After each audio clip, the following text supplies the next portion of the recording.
Welcome into TFW Live, the best kept secret in fantasy football, where we keep that week one feeling going all year long. This is episode 332, where we're going to watch the Las Vegas Raiders face off against the Kansas City Chiefs in this fantasy football watch party with a very special guest, Troy King.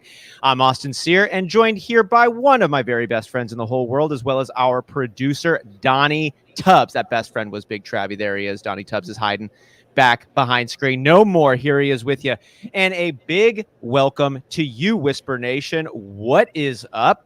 A lot of gratitude to our members on YouTube who support the show through a monthly subscription. Shout them out as always. Gus Ramos, Pizza Belly, Don Caples, Bailey Ziegler, Kevin Dobby, Nick, Brett Zabo, John Credit, Eric Lorenz, and Donnie Tubbs, Jersey J, and Hanimal. If you would like to join a growing list of YouTube members, just go ahead and click join next to the video. Meow.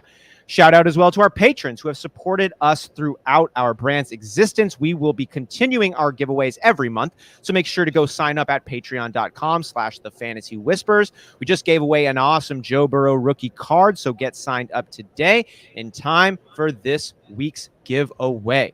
And if you love fantasy football and would enjoy joining a community where you know you belong, go ahead and hit that subscribe button on the YouTube channel. Goal today is to get just one more subscriber to the stream. Just one more, could be you. And if you are new, let us know where you're streaming in from. If you're old, let us know where you're streaming in from. If you find yourself somewhere in the middle, just let us know so we can give you a shout out on the show. But as mentioned today, we are joined by a very special guest. Our friend, you know him from Football Guys, Destination Davy, the Shark of the Dolphins. Let's give it up for Troy King. Woo! Yeah. What up, Troy? What's up, y'all? Appreciate the intro as always. I'm so excited to be rocking with y'all again. I had so much fun the last time I was on, so I'm glad to be hanging out with Whisper Nation again. Yeah, we'd love to have you, Troy. Stoked to have you here. Ronald coming in. Troy, so thank you again for blessing us with your presence. Always a treat to have you on. I wanted to know top thoughts after yesterday's week 5 fantasy performances. We talked a little bit about it pre-show. Some really strong performances in most of your leagues, some struggle in the league of record. I know me and Travis are dealing, and Donnie, with that very personally ourselves. Top level thoughts after we got Sunday's action in the bag.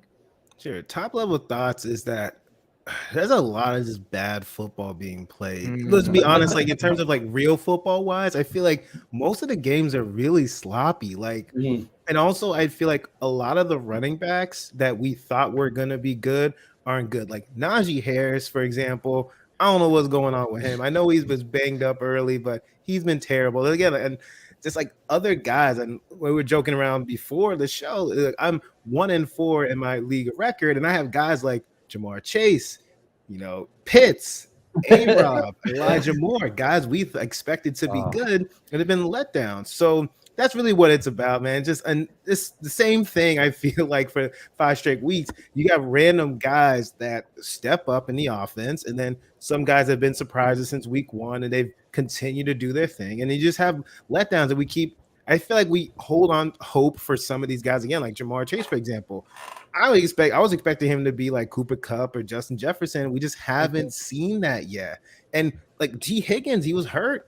He barely played, and he still couldn't like pop off. So like things like that has been really frustrating. But overall, it's all part of fantasy, right? We're still having a good time. It's a roller coaster ride, the highs, the lows. But those are my top level thoughts.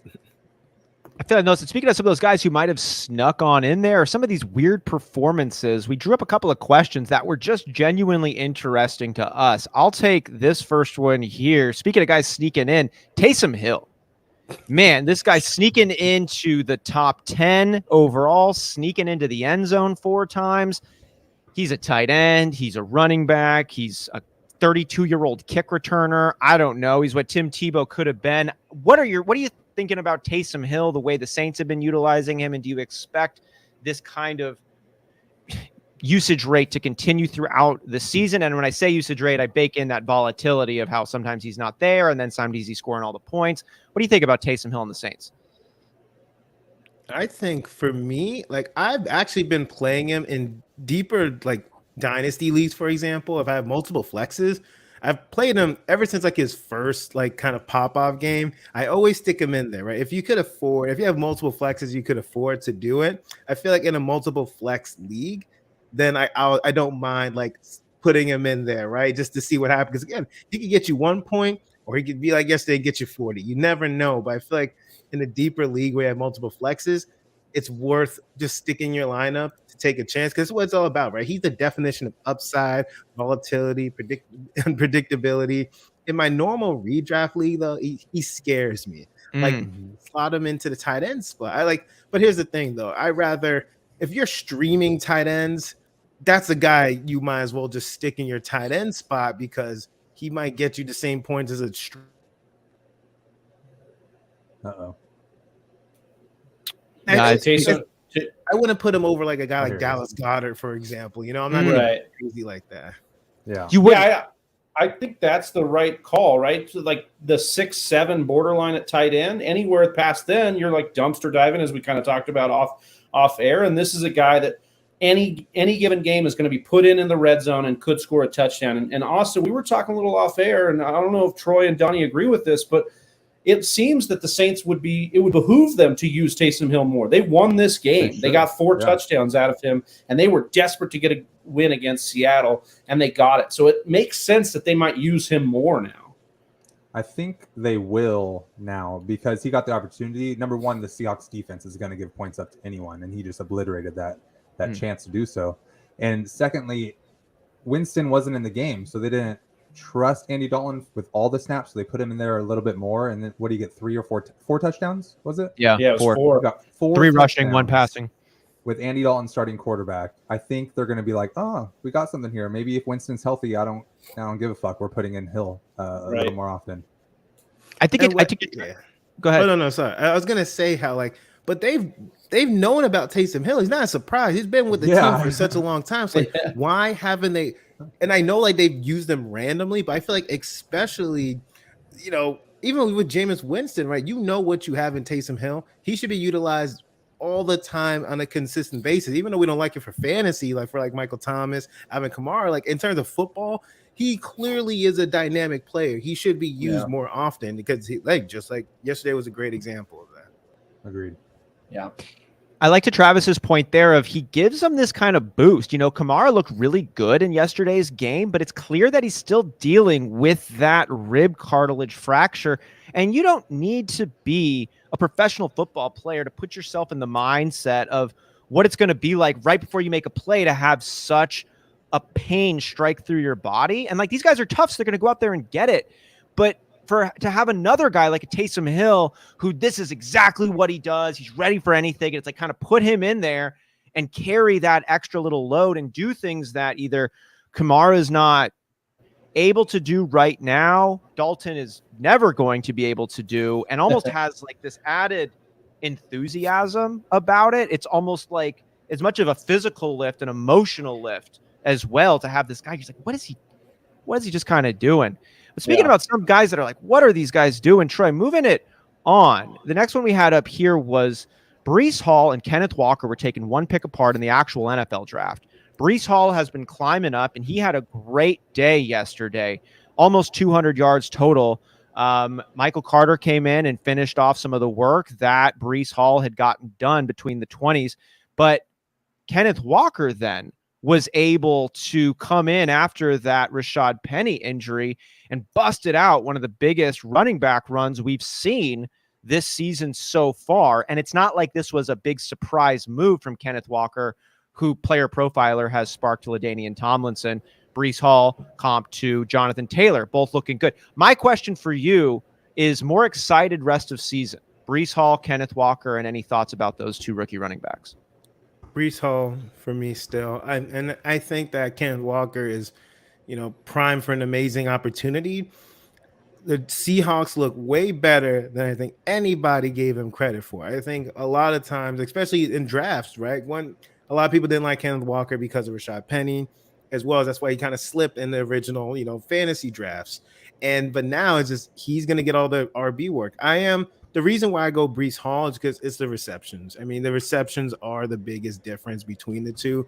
Just Kenneth Walker, I think he's going to be efficient with his touches. We saw just yesterday how he can be explosive. He could burst for a long run at any time. But I think Breece Hall is going to get the rushing work and he's going to get the receiving work.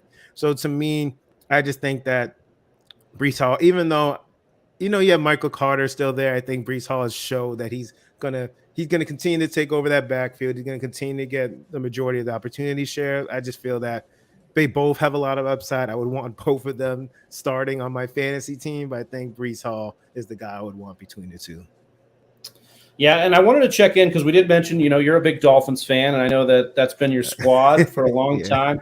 And I was with you, man. I was riding the Dolphins, on this uptick. I picked up Tua off of waivers a couple weeks ago. Obviously, the Tua situation. We had Teddy B go out yesterday. Where's your temperature check on the Dolphins, Troy? Do you think this is just like a rough phase of the season and they'll get this turned around, the offense will get clicking again? Or are you in genuine concern for the long-term outlook of this squad? No, I think they'll be just fine. I mean, I think a lot of it has to do with just Tua, right? So, and there is a realistic world where the Dolphins could be 5-0, right? If Tua is healthy, and obviously it's all hypotheticals.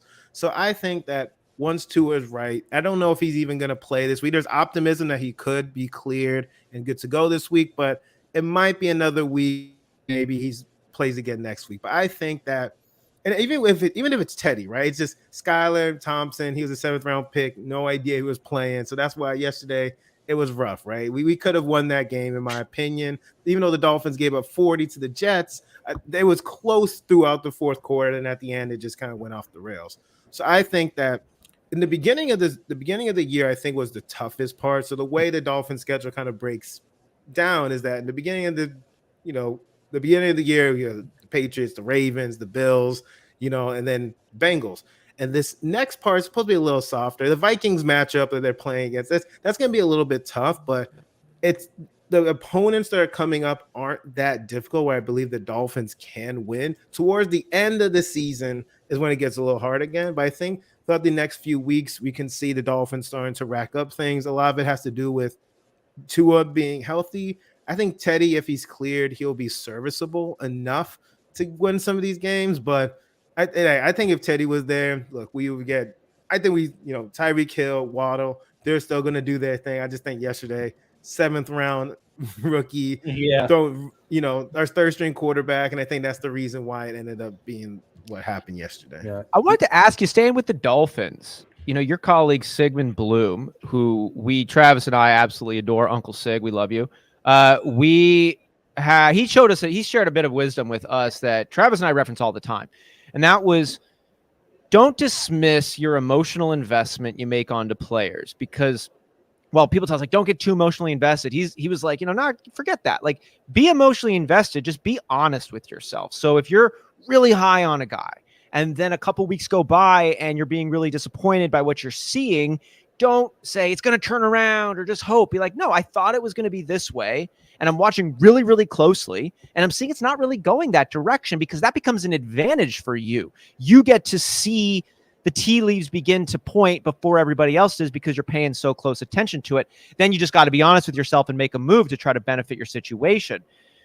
I love Mike McDaniel, generally speaking, but I am not a hardcore Dolphin fan like I know that you are. And so I wanted to know what it's been like as a Dolphins fan to watch what has been, dare I say, a bit of an eclectic, possibly, head coach. He's a little bit different. He's got a little bit different of a presentation, but seems to be really intelligent with what he's doing, but a little bit unusual to say in some ways. Just what has it been like being a Dolphins fan, watching Mike McDaniel come on board and assume this head coaching role and become a face of your organization?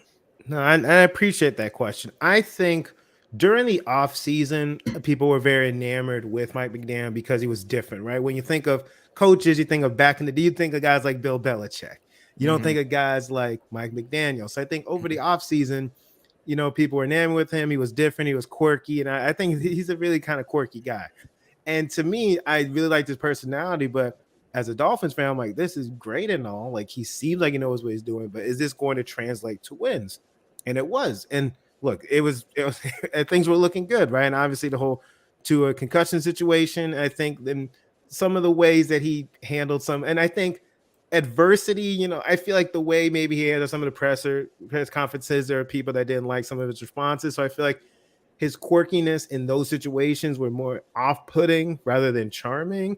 But I feel that, you know, this is always going to be kind of a dark cloud that looms. But I feel like as long as we start winning again, so if Tua comes back healthy, we start winning again, and things kind of look the way they looked the first 3 games of the season, then hey, and I like Mike McDaniel. I'm a fan of it. I like one thing I do like about the Dolphins is the creativity. The Dolphins have lacked creativity in terms of offensive play calling for years. And I think that's the biggest difference to me, what Mike McDaniel has brought to this offense, because you have, again, you obviously we know Waddle and Hill are the guys, but you got Raheem Mostert. Now is like, you know, looking like an X factor out of the backfield. So I think that's what it is. I like Mike McDaniel. He's brought, and I like his culture. It seems like his players really like him too. He's a player's coach. They're rallying around him. So yeah, I'm a big fan of his. Really quick, did you hear? I forget which wide receiver was speaking on this, but he was talking about the influence Mike McDaniel brought, talking about the crossover. Did you catch that bit? No, When he was, I did. It was on Rich Eisen. It was Hawk. Yeah, it was Hawk. I forget, like that's his @ on Twitter. I forgot his full Hawk. I mean, Andrew Hawkins or something like that. Yeah, he used to be with the Browns. Yeah, he was the one that was talking about the crossover. When Mike McDaniel's like, yeah, when you're getting off the line and you get that footwork going, he wasn't showing us video of wide receivers. He was showing us videos of Allen Iverson doing a crossover. I thought so cool to me. I thought so too. Yeah. You guys got some exciting wide receivers. I think Tyreek's number 4 overall in fantasy, and Waddle's I think number 6 right now. Hopefully that continues, and we'd love to see 2 top 10 wide receivers come out of that offense the rest of the season. Hopefully Tua comes back healthy. You have no idea how ready I feel it. I feel it, man. And talking about other exciting wide receivers, what are your thoughts on about Gabe Davis's performance yesterday and rest of season as well? Yeah. I'm a Gabe Davis truther. For those who don't know, I'm a UCF alum. Gabe Davis also went to UCF, so I've been following him for quite some time. Obviously, never expected him to be this fantasy relevant, but here we are. I would say that for Gabe Davis, man, he's kind of doing what he's always been doing in a way. He only had 3 receptions, but he's making the most out of them. They're down the field, they're exciting, and it's like, in a way, the Gabe Davis truthers are right, and the way the Gabe Davis haters are right, because it's still not a huge target share. It's only 3 receptions, so it's like he's somewhere in the middle, but you have to start him. And also, like the past couple of weeks, he's been dealing with the injury, so he was going off on a lot of people's benches because he didn't do anything the past couple of weeks of his injury. So it's like, exactly, and it's like, what do you do? And I feel like at this point you have to start him no matter what, and you're gonna have to. He's very volatile, but I would like to see him get a larger target share, and that's what we've been screaming, right? Dave Davis, maybe he doesn't need it, maybe he'll never get it. He'll just keep doing plays like this. But I'm liking what I'm seeing. Troy, if we got the 25% target market share for Gabe Davis, it would break fantasy. So I think that we're not allowed to get that. Yeah, we're just gonna have to get him at what he is right now. Yeah. He scares me to bench Allen Robinson because I compared them to all offseason, and Allen Robinson has done nothing for me on the 2 teams I'm starting him in every week. And I just want to bench him. I even want to cut him, honestly. But seeing Gabe Davis go off this week, I'm like, fuck. I'm gonna get Gabe Davis going off is making you hold on to Allen Robinson. I think so, man. I've just in my mind I've compared them to. They were being drafted in around the same part every week. You thought the Rams offense was going to be as good as the Bills offense, but they're definitely not. You know, Bills offense isn't broken. Rams offense might be broken. We might be that looking offensive at line is pretty horrible as a broken offense there. What do they need, Travis? Offensive line, man. They have no offensive line, so it's really Stafford got hit 11 times yesterday by Micah Parsons and the Cowboys. Got sacked 5, fumbled twice. They fumbled twice. They had the issue of the fumble recovered for the touchdown. They had an interception, so there was all sorts of stuff going on there. So yeah, I think they need an offensive line. You know, we saw when they get time, you saw Tutu Atwell make a deep reception. If they could get a consistent deep threat. If they could get an offensive line, a run game, they just need it all, really, because right now it's not very good. Do they not have the juice right now, Travis? are they just not inspired? Are they dealing with a Super Bowl hangover? Well, no. I mean, I think it's probably there could be some of that, but that offensive line is really bad. They had a backup center in, and that backup center is now done for 6 or 8 weeks, I think. They lost Andrew Whitworth to retirement after the Super Bowl, who was like their anchor on the offensive line. So really, I think the Rams are just dealing with a lot of and the salary cap issues that they've had because they've maneuvered every single contract to come through that door. They're now facing the brunt of that on their offensive line. So I bet they're dying for Cole Strange right now, who they laughed at the Patriots getting round one. Right. Because he has like an 80.2 PFF score right now for the Patriots. They're dying for that kind of help. You know, Johnny, you bring up the Patriots. Albert in the chat talking about Ramondre season coming in. Yeah, Boomer Sooner, baby. A great Week 5 performance. I think a lot of us have been fans of Ramondre. We've just wondered about the workload. We've wondered about that offense. I haven't gotten an update on the Damian Harris injury, but Troy, how are you feeling about Ramondre Stevenson? Would this be someone you'd go out and target, or is this somebody that if you just have, you should just feel lucky to have him? Or if you do roster Ramondre, are you saying sell high right now after that good week yesterday? Oh, what should they try? I think his stock is ticking up. I like Ramondre Stevenson. Oh, sorry. I don't know if you can hear me. I might be dealing technical difficulties. We got you. Oh, we got you. But, Okay. I really like Ramondre Stevenson. Oh, you got me? Okay, cool. Sorry, my bad. Yeah, I like Ramondre Stevenson. I think his stock's going up. I think he's going up. I mean, Damian Harrison obviously dealt with that injury. I think he's going to get more and more involved in the offense. I'm a big fan of his. Yeah, I think so too. What about on the rookie wide receiver side, Troy? It has been a wide receiver or two in each rookie class that has had a legitimate impact for your fantasy team. Now, I was super reluctant to get on board with rookie wide receivers going back to Odell Beckham's season, where I infamously turned down trading Brett Johnson, the Cardinals defense, for Odell Beckham Jr. his rookie year. I could have wrapped that out just for a defense for a rookie swap and probably won that season, but I didn't. The reason why I didn't do it at the time was because I remember Mike Evans breaking 1,000 yards his rookie year, and he was like the 9th or 10th or something rookie wide receiver of all time to break 1,000 yards. Rookie wide receivers just didn't have action. And now, since Mike Evans, and I need to confirm these stats, but basically around that time, it started this trend of somebody or two is going to be actually impactful. They're going to break 1,000 yards. They're going to be relevant not just for their fantasy team, but for your NFL team. So with that setup, I want to know which rookie wide receiver this season are you highest on? Which one would you be looking out for? We had Drake London, that a lot were number one. He started off great. He's had a little bit of a dip. Chris Olave has been pretty consistent. George Pickens has recently come on with his big catchability and Kenny Pickett. And then Garrett Wilson, who was like a target monster with Joe Flacco. But then it's gotten a little bit different with Zach Wilson coming on board. And then we've still got other wide receivers out there that were big names a month or two ago that are a little quieter now. Sky Moore, Treylon Burks. What is going through your mind? Who do you think is one of the most exciting rookie wide receivers right now, specifically in redraft formats? Drake London. I feel that. I mean, I like all of them. Like you say, all have a good, they've all performed really well for their rookie year. But I think Drake London, I feel that he's one of the focal points of the offense. Obviously, last week he didn't do much, but before then, he still saw the highest target share on the team. And I think that's one thing that's consistent. He's a big body. They look to him in the red zone. He's the number one wide receiver, on the team. So to me, I've been very impressed with what he's doing. I know a lot of people were curious. Can he separate? Can he not separate coming into the draft? But I think out of all of them, Drake London, to me, if I had only pick one. Really? I didn't think Drake London could separate either. And I was like, nah, he's not going to be able to do it. And now I look dumb. But he's he can't. That offense just runs so slow. When they had an opportunity to win in the fourth quarter, thing. And they were running like a 4-minute drill. And then on the opposite side, Brady should have been running the 4-minute drill to clear the game. He was running a no huddle. They were he was not scared of that offense, and you could tell. So having 60% snap share and in that slow offense does scare me, but his talent does excite me, though.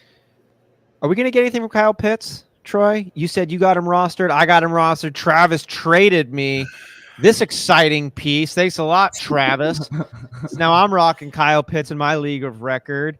Do I have anything to be hopeful for, Troy, or do I need to just start wearing brown underwear? I think what you can be hopeful for is that he's still running a lot of routes. He's still seeing a high target share. It's just one of the issues that the Atlanta Falcons like to run the ball a lot. And they're also asking Pitts to block more than he did last year. So that's what's a little bit of annoying. So it's like he's still, in terms of tight ends overall, like he's still doing really well in terms of those categories you like target share and route participation, things like that. But the passing volume on the offense isn't what we would like to see. And also the targets just haven't been good targets. Like Mariota's targets haven't been great. Like they've tried to get him the ball in the end zone and things like that. It's just for some reason it's not working. And that's why people are clamoring for Ritter. I think they're clamoring for Ritter because this offense doesn't look that great, and they're just running the ball, which, like you said, they're slow. Like there's so many things that are wrong, and I feel like in Arthur Smith, I think he only had like one good week, and I think until they really start feeding him, like he should be seeing like 9-10 targets, and we just haven't seen that, right? And then like he's not looking like he did last year. Last year he was doing everything he wanted except for scoring touchdowns. This year he's just not doing anything. So there's a little bit of hope, and I would say that it can't get any worse. So that's something to be hopeful for. And they're not winning, so I think they're like, change some stuff up so you can start winning some more. Go to your best player. Maybe that would benefit everybody here. Well, Trey, it's been awesome to have you with us. Before we bid our adieus and ask you to share where the folks can find your work, I did want to get any general outlooks, general philosophies, things that you, at this point in the season, we're in week 5, you might be 1-4, 0-5. You might have a sub 500 record. You might have an above 500 record. There's a lot of season left to go. What are some mindsets fantasy football players should be keeping close? How should they be approaching the rest of the season? Is there any like philosophies, tips, or tricks that you think the good people of Whisper Nation should know about? Never give up. I'll say that sounds that sounds cliche, but for me, I'm 1-4. I'm still, if I can't win, if I can't go on a streak, I'm ruining everyone else who's going to the playoffs. I'm going to try my best every single week, play waivers until, like, again, when it's playoffs, then if I'm eliminated, I'm not gonna like be a dick and like get players off the waivers, right? But until I'm officially eliminated from playoffs, I'm going to keep trying. I'm going to keep putting in waiver claims because you don't know. Again, it's so unpredictable. You can win. Like, I don't care if you're 1-4, right? And try to make trades. Like, do what you can, especially in redraft leagues, right? If you're in Dynasty, I get like maybe this is the time to rebuild if you're 1-4, and that's fine. You know, play for next year. But if you're in a redraft league, go for the win. There's no point in giving up because look, people make miracles all the time. I can go on a 5-game win streak and I could be in contention for the playoffs. You never know. So again, just keep playing waivers, keep doing that. Because like, what's the point? Like, you're just gonna give up already and just forfeit the rest of the season? That's boring. Like, you wait all year. You wait all year for this moment. Do what you gotta do. Make trades, play waivers, whatever. Switch up your start sits. Do what you can and try to go for the goal. Great moments come from great opportunities, and sometimes being in a down and out position gives just a great opportunity to rally it back. Listen to Troy, Whisper Nation, and follow him. Troy, where is the best place for Whisper Nation to follow you at? And is there anything you're working on that folks should be in tune for? Take it away. Yes. So I'll say T King Mode. You can find me at T King Mode. My home base is Twitter. You can find me on most social media platforms at T King Mode, but Twitter is my home base. So if you want like most fantasy content, make sure you follow me there. But one of the things that I'm doing this season I'm really excited about is over at Destination Devi, me and Laquan Jones, we have a show that comes out every Tuesday at 7 p.m. Eastern Standard Time. It's called TL Fantasy Football. We talk about, waivers. We do recap. We talk about starting sits, Q&As, pretty much everything that you want on the show. We do that on Tuesdays, and on Thursdays during halftime, we do a quick 10-minute Thirsty Thursday halftime show where we recap the first half and preview the second half. But yeah, appreciate everybody. I appreciate Whisper Nation. You guys for bringing me back on. I had a lot of fun and can't wait to, hop back on with you guys and, keep it going. Hell yeah, we'll do exactly. Yeah, thanks, Troy. Thanks so much for Of course, joining us, guys. man. Y'all have yourself a good Appreciate night. you, brother. You too. You Good luck. You too. Good luck. Oh man, I love him. Yeah, Troy's a treat, great. man. He's awesome. Man. It's good to meet him at the expo too. Austin and I were lucky enough to meet Troy out there. We'll get Donnie out there next week or next year to meet him as well. But yeah, Troy's a great follow. Get out there. His link is also in the description on the YouTube video. So if you guys want to go check that out, you can do that as well. Awesome. Austin, Donnie, I think we got to get going on We got on a bet slip here. We got 13 minutes, right? We got to get it quick. get rocking and rolling here. Do it. I was late on my response because I was looking for it. I was, yeah. Do it. All right, let's make our fucking bet slip. Let's get this shit going. All right. Do it. Okay. I got to pull it up. All right, let me do that. Let me. Yeah, well, we could. Yeah, we can have you pull it up here. Chaos. Let's see. I'll go start looking at these. Yeah, I'm looking at them too. Anything popping out to you here, Donnie? I am still loading it. Anything popping up in your pants, Donnie? What? All day. Hey-o! I'm glad my camera. Yeah, were you like the Giants player on the sideline? I should have downloaded that video. No, I was like. Also, I don't know if you guys can hear this, but they decided they're going to start cutting all of the wood that they chopped down today in the apartment complex. They're throwing it in the chopper. And it is annoying. I'm more like That's AB awesome. in the pool, whipping it out for everyone to see. And let's get everybody on the show and add this on. There we go. All right. Ladies and gentlemen, we've got our bet slip up. Let's see what we like on this one. Besides the wood being cut up outside of Travis's apartment here, let's see if we can chop it up on this. As we normally do, any strong takes first off? How do you think this game might go? I think it's going to be the overtakers. I think it's going to be a lot of offense. Okay. So right off the bat, I like Mahomes over 286.5 passing yards. Yeah. See here. Let's get down to we'll start with the Kansas City section. So Johnny Doniani, we got over 305.5 passing yards. Is that what you were saying? Total yards? You like this one? I was thinking the passing yards. Over the 286. 286. Oh. Yeah. Oh, I like that. Right? Yeah, that's a good one. I'm with that one. That seems great. Okay. I feel this. I like on that. He's the top of the Kansas City Chiefs, so let's just keep working through the Chiefs. Anything on CEH that really stands out? 12 rushing attempts, 18.5 receiving yards. I'm not seeing any big gimmies. Mm-mm. The 0.5 rushing and receiving touchdowns is interesting, but it also he is coming off a couple scores last week, though. It does kind of make you feel like. I mean, I think he could score any week. Don't get me wrong, but right. It is like one of those roller coaster things. Well, if we move on then, and if we're not as confident about CEH, that probably means Isaiah Pacheco is getting a bit of a bump. Either of these options stand out to you guys, 22.5 rushing yards or 28.5 rushing and receiving yards combined. If he's involved, those are low. It's just, do we think he's involved? I mean, he's been getting more and more involved. I do kind of like the rushing yards. He's been efficient. He'd need to get around, I think, 5 to 7 touches, and then he'd be good. And I think that's doable in this game, especially if they end up blowing the Chiefs out. I think we could see more Pacheco, which could happen. They're favored by 7. That's a good point. I think I like Pacheco's rushing yards as an over here. What do you think, Donnie? I think I would like the total than just the rushing. Okay. It is a bigger out, it feels like, right? You have more outs that way. Yeah. And it's only 6 more. Yeah. I like that. I don't think he got any pass catching work last week, but no, 11 rushes, 0 receiving. He should definitely. They saw his shiftiness in the punt return game a few weeks ago, and then they added in more and more. Yeah. We'll sit on that one. We could table that one. Kelsey? Is there any Kelsey love here? 7 Some receptions. high stuff, yeah. Yeah, they're kind of, they know.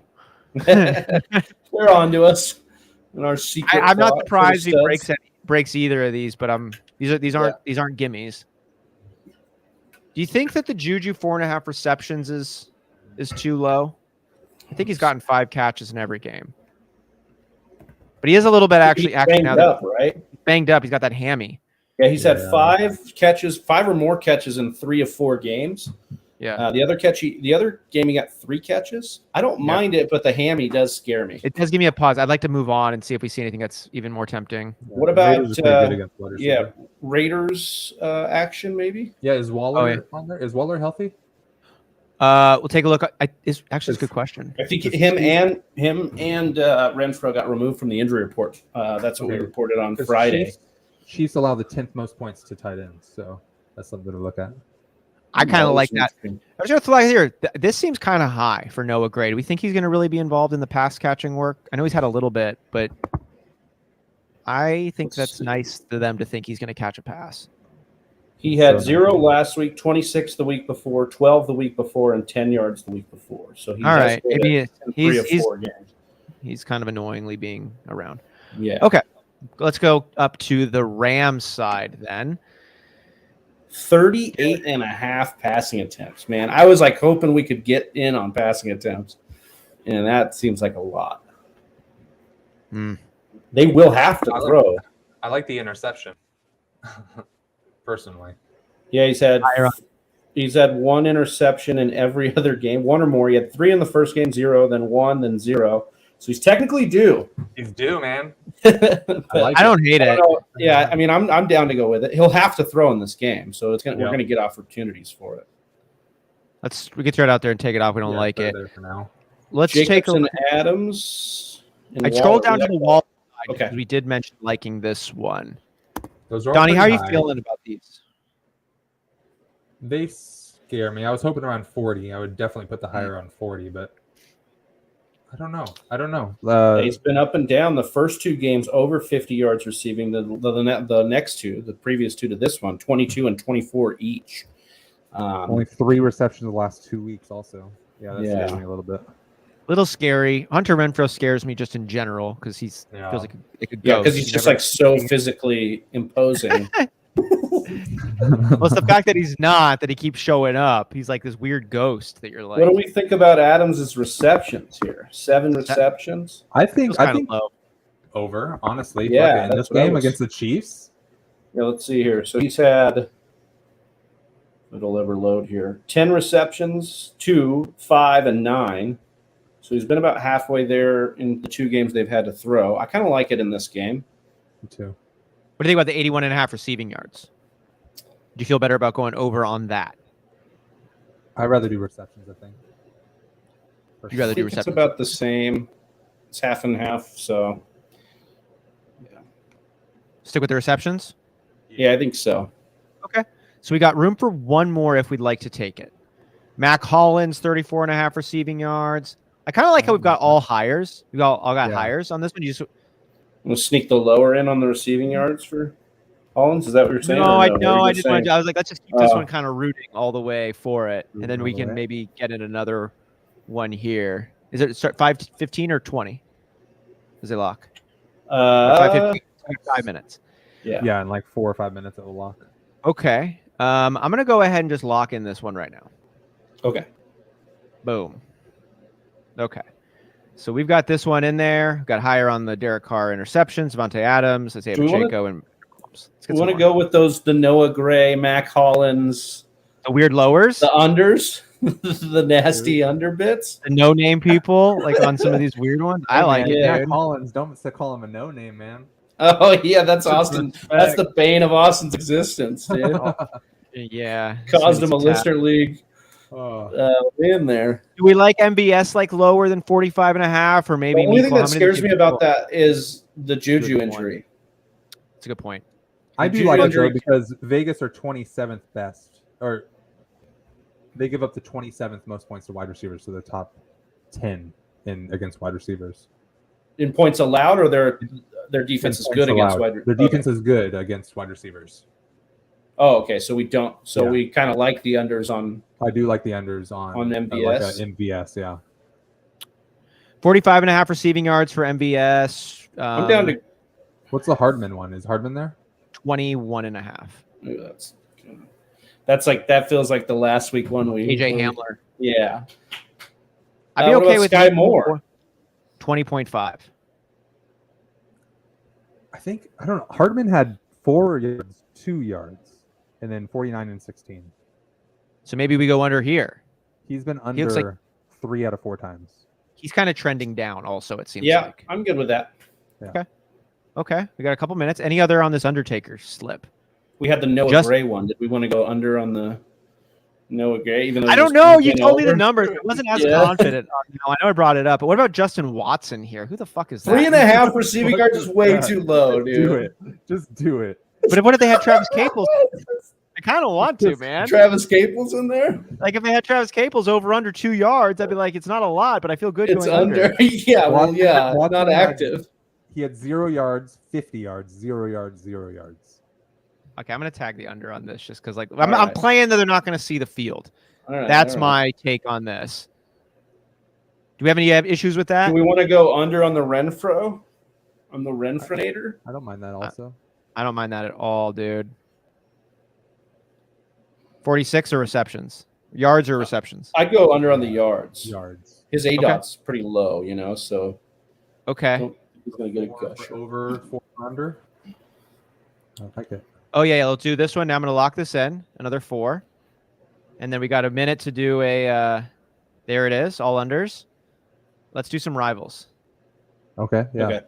See if any jump out to us here. We got about a minute and a half. Josh Jacobs, Darren Waller, receiving yards. Josh Jacobs gets 32.5 receiving yard bumped. That's a little interesting to me. Anytime they give him that many. Darren Waller, Devontae Adams. Darren Waller gets 27.5 yard bumps.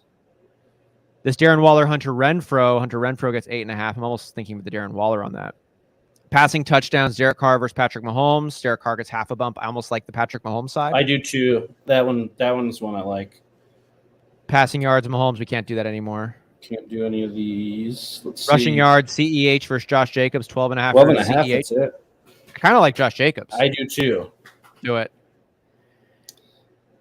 Let We me gotta know if get- any of these come up. We got to do them quick. We got to do one more, or maybe even a couple more. So we can't do CEH anymore. We've got him in. Do we like this 58.5 on Josh Jacobs, or is that stupid? Instead of the Or- CH Oh, I one. guess we can't do the Yeah. other one, can we? What about Jerick McKinnon plus 41.5 receiving yards against Darren Waller? You Damn, just that's a passed it, good I bump. think. I'm down. Yeah, especially with the way I tight end agree, yardage yeah. works. Yeah. Yep. Yeah, I We like lock it. this one in. Do it. Oh, Got at the buzzer! Oh, Oh. Dude, that is the most juice we're gonna get tonight, right there, dude. That's just the Tickling your beginning of the butthole juice. right there, getting that in there. Oh, is that what that is? It was feeling nice. Spective Cat says, "Should I try to make a trade for DJ Moore and hope he gets traded soon?" That's not a terrible. I mean, he's been on the market, but I mean, it's a long way. It depends on what you're giving up. Speculative. Or If you can get him, active. if you can get him for Imagine if he booty goes chips, to then I would. Packers. Yeah, if he went to the Packers, that'd be Ooh. nice. But I don't. Ooh. We love not doing anything fun. So I feel about DJ Moore right now the way I felt about Russell Wilson when Travis packaged him into a deal of ours, and I was like, I might just throw this guy on the waiver wire after a week, anyways. But he could be really good. Yeah. So DJ Moore is kind of like that for me. I don't like him at all right now, but things could change. what team would he go to that it would change it for you? Hmm. Because this is a guy that up until this year we were talking about like being QB proof for the most part. He's a And fantastic he's- talent, man. Run after the catch. They just, I don't know, Mayfield, something's happened to him. The Browns just depleted his confidence, I feel like. You know what? It's You know what just team? rough. It could tell me more. I've just been running through some squads in my mind that I was like, you go to the easy ones first, the Packers. I'm like, I actually don't think he would do that amazing with the Packers. I don't think he would come in and blow shit up. Maybe, but I think he would kind of like just work his way in. The team that kind of stands out to me right now that I think he'd actually really potentially benefit from would be the Colts. Colts could be Yeah. interesting. Yeah, we've been Like- praying for a number 2. Take that Matt number Ryan 2 looks role, rough, though. push Michael Pittman for the number 1. But I think we see Alec Pierce getting a bump. We've seen like Ashland Doolin have moments. I think DJ Moore would come in and just take up all the things that Alec Pierce has done and maybe even push Michael Pittman a little bit. And I think that Matt Ryan would be competent and skilled enough to get the most out of DJ Moore. And I think DJ Moore has a lot to offer. Colts, that's my answer. It's a good one. I'm trying to look at all the teams right now because my brain isn't working thinking about it. Dude, my cat is feeling like so cuddly today. Like he just cannot. What are you doing? Shaq wants all the love. Stream. So the Raiders have it here, 2nd and 8 after a 2-yard run by Josh Jacobs. Oh, we're active. We Oh are my going. God. Ah! Another 4-yard run. Dude, I keep forgetting that it's 520, not 515. Or if I flip that. It's 5:15. Oh, yeah, I not see what you mean. 5:20. Yeah. Kitty boy, what are you doing? First penalty of the game. Second play of the game. Love to see it. Donnie, you were watching that game. What'd you think of that BS roughing the passer call on Tom Brady or on the Falcons? Comparing it to the Tua tackle. I think that's why they called it. I think that's why they called it, because they saw the Tua tackle that was 100 times worse than that tackle. Right. Like, oh, and it's Tom Brady. It was. I think what put it was just so bad because you saw Tom Brady like go to the ref and like complain, and then they literally throw it after. Yeah, and they're just like, yeah, that's. It was ridiculous. It was unwarranted. I mean, I get it. You're trying to protect the from concussions, and concussions suck. And I wish it was not a part of the game because I love this game so much. And it's seeing something like that happen to Tua. We all saw it live. It was right. We're going deep, Carr. Oh, going real deep. So Mac Hollins, yes. Oh, thank God, dude! Almost killed the Undertakers right there. Oh man, lose confidence, Mac Hollins, Derek Carr. He can't catch Derek Carr. Yes. No, I think we're going to see more rough in the passer calls this year. Literally, that was a perfect throw. That was a perfect throw. Look at this. It hit him right in the chest. Boom, dude. God. For the slip. Yeah, baby. Mac Hollins up there throwing games for us. Albert 21. Oh, my God, already. Let's get that pick right now. Oh, that'd be nice. Oh, Brandon Bolden, as expected. Good thing we did take the under on him, right? Yeah. Albert asks, what about DJ Moore to the Ravens? What do you think about that? That'd be nice. That'd be juicy. It's interesting. They would definitely. I think he'd be a little bit more viable than he is in Carolina. That'd be a fun offense for him too, because they love to throw wide receiver screens, and he is fantastic after the catch. So that'd be a really fun one to watch for sure. He'd probably take all the Bateman work, because I was originally going to be like viable and volatile. It would hurt Bateman and Duvernay, I think, a lot. It would hurt them bad. It should, but you'd love that if you were rostering DJ Moore. True. Mm-hmm. Yeah, right now the Ravens signing Andy Isabella to their practice squad today. Fun. There we go. Perspective Cat asks, I could offer up Pat Fryermuth or Algier to try to get more. Njoku's my other tight end. Would you be okay offering Pat Fryermuth or Tyler Algier to try to get DJ Moore? I would. I'm fine with that. Of those. I would do both of those, honestly. Got to check on Algier. What do we think about Algier's first game back after he's going to take over this electric team? What do we think? It was more. Johnny watched it. It was more Huntley. I felt like I saw Huntley more. I don't know the exact snaps, but they even used Avery Williams in there. Yeah, Avery Williams got the touchdown. They stole a touchdown from them, but I don't know. I think it's going to be committee. I think it'll be Patterson. When Patterson's out, I think committee. So that's why I'd definitely be willing to trade him for DJ Moore. So we don't really like. I'm kind of feeling. I just want to get a confirmation on our take right now that Tyler Algier is right now ceiling play might be a above average running back that's not going to be a bell cow who could lose his work if Cordero Patterson comes back healthy. This team, though, is not very good. So even if he did fully take over and Cordero Patterson never came back, unless Desmond Ridder comes in and lights the league on fire. And there's something to be said about, like, they tried to make Patterson the full-time guy last year and he broke down. They tried to do it again this year and he broke down. So maybe they're just going full committee now. They're like, we're not going to give all this work to Algier or Huntley because our backs don't stay healthy and we don't want to deal with that. This is a question that came. Oh, go ahead, Johnny. Sorry, I was looking at the stats right now real fast. And Algier did Noah have Gray incomplete. He did have double the amount of snaps. He had 59% compared to 25% to Huntley. Yeah. But he had 13 rush attempts compared to 8 for Huntley. So he did get more work. It just seemed Really. Well, good last by the week it time he was got to 10 work. and 10. Like they equaled Yeah. each other in running back rushes. Ooh, a sack on Max Crosby, baby. Max Crosby with the sack on Mahomes here. I wanted to ask about the term injury prone. We like to say like, oh, you can't say it, you can say it. I'm sure we could think of examples contrary to what I'm about to say right now, but two of the bigger injury prone names in the NFL that we've had are guys that we didn't think could last a full season. Cordero Patterson, we just mentioned it, as last year he 30 plus years old and didn't make the whole season, even though he started really good. Rashad Penny, been a name that's been so good, but every year he gets hurt. Both of these guys are now hurt. Is injury prone something we can actually count on a little bit more? I think in the case of like, I'd love to have Edwin Porras back on, but I think in the case of guys like CPAT and I forget I thought we asked him about CPAT and what he was. I forget what his answer was, but I think in the case of a guy like that and in Penny, like Penny's situation, it sucks, but we could definitely have pointed to this, and said like this is just what happens with this guy. He can't play. He can't play a full season, and that's what we've seen. And unfortunately, it really doesn't become about predicting it. It really becomes about being like, I don't want to shoulder that risk in my style of fantasy play. And maybe he goes the whole year, but you're okay with him going the whole year and you didn't get in on it because you didn't want this to happen. And so I think that's where it comes into play, because I don't think anybody on Twitter, even if they think that they can predict injury.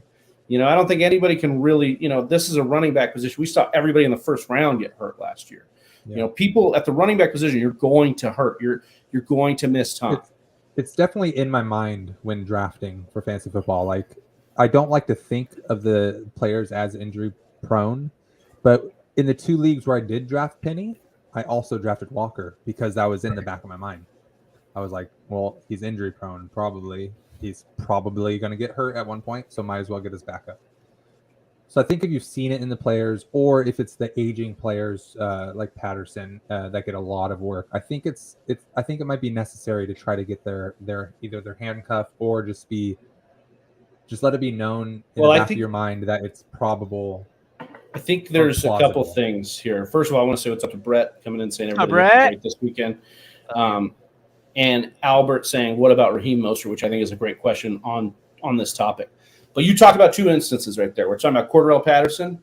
We didn't really know the backup. And technically, maybe we did if it was Damian Williams. Maybe if Damian Williams was the 1-for-1, because obviously he went to the IR, we'll see.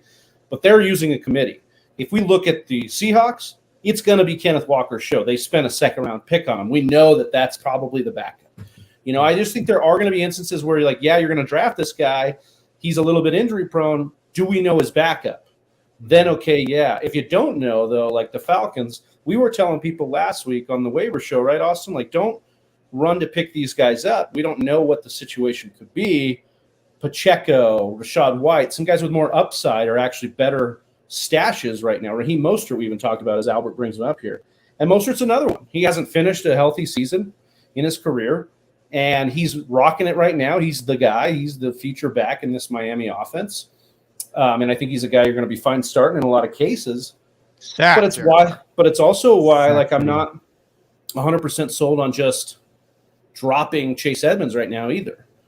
So that kind of comes into play a little bit with the Raheem Mostert take, because it's like, okay, Raheem Mostert doing it right now. He's the guy you'd want to start. He's the guy you'd want to have. But is he going to last the entire year? We'll see. Yeah. I didn't pick up. In our league of record, I got Alvin Kamara, and I also drafted his backup just in case with Mark Ingram. And Mark Ingram, even though when they bring in Latavius Murray and they do this stuff, I dropped Mark Ingram even on a game when who's going? Is that Josh Jacobs? Josh Jacobs, yeah, receiving barely. Did we do rushing or total yards on that one? I think it's right here actually. Nope. It is rushing yards, but that's all right. I mean, I think Jacobs has still got more right now. Yeah. I was definitely rushing yards for that slip. I think. My cat's sitting on the. Now I want to look at this one. I want to look at this one, he says. I want to look at all of the Bengals and the Lions and the Panthers and And the the Jaguars. Tigers, oh my. Jacobs fighting. Running hard. Might be holding though. Is that another screen pass? No, it was a toss play. Okay.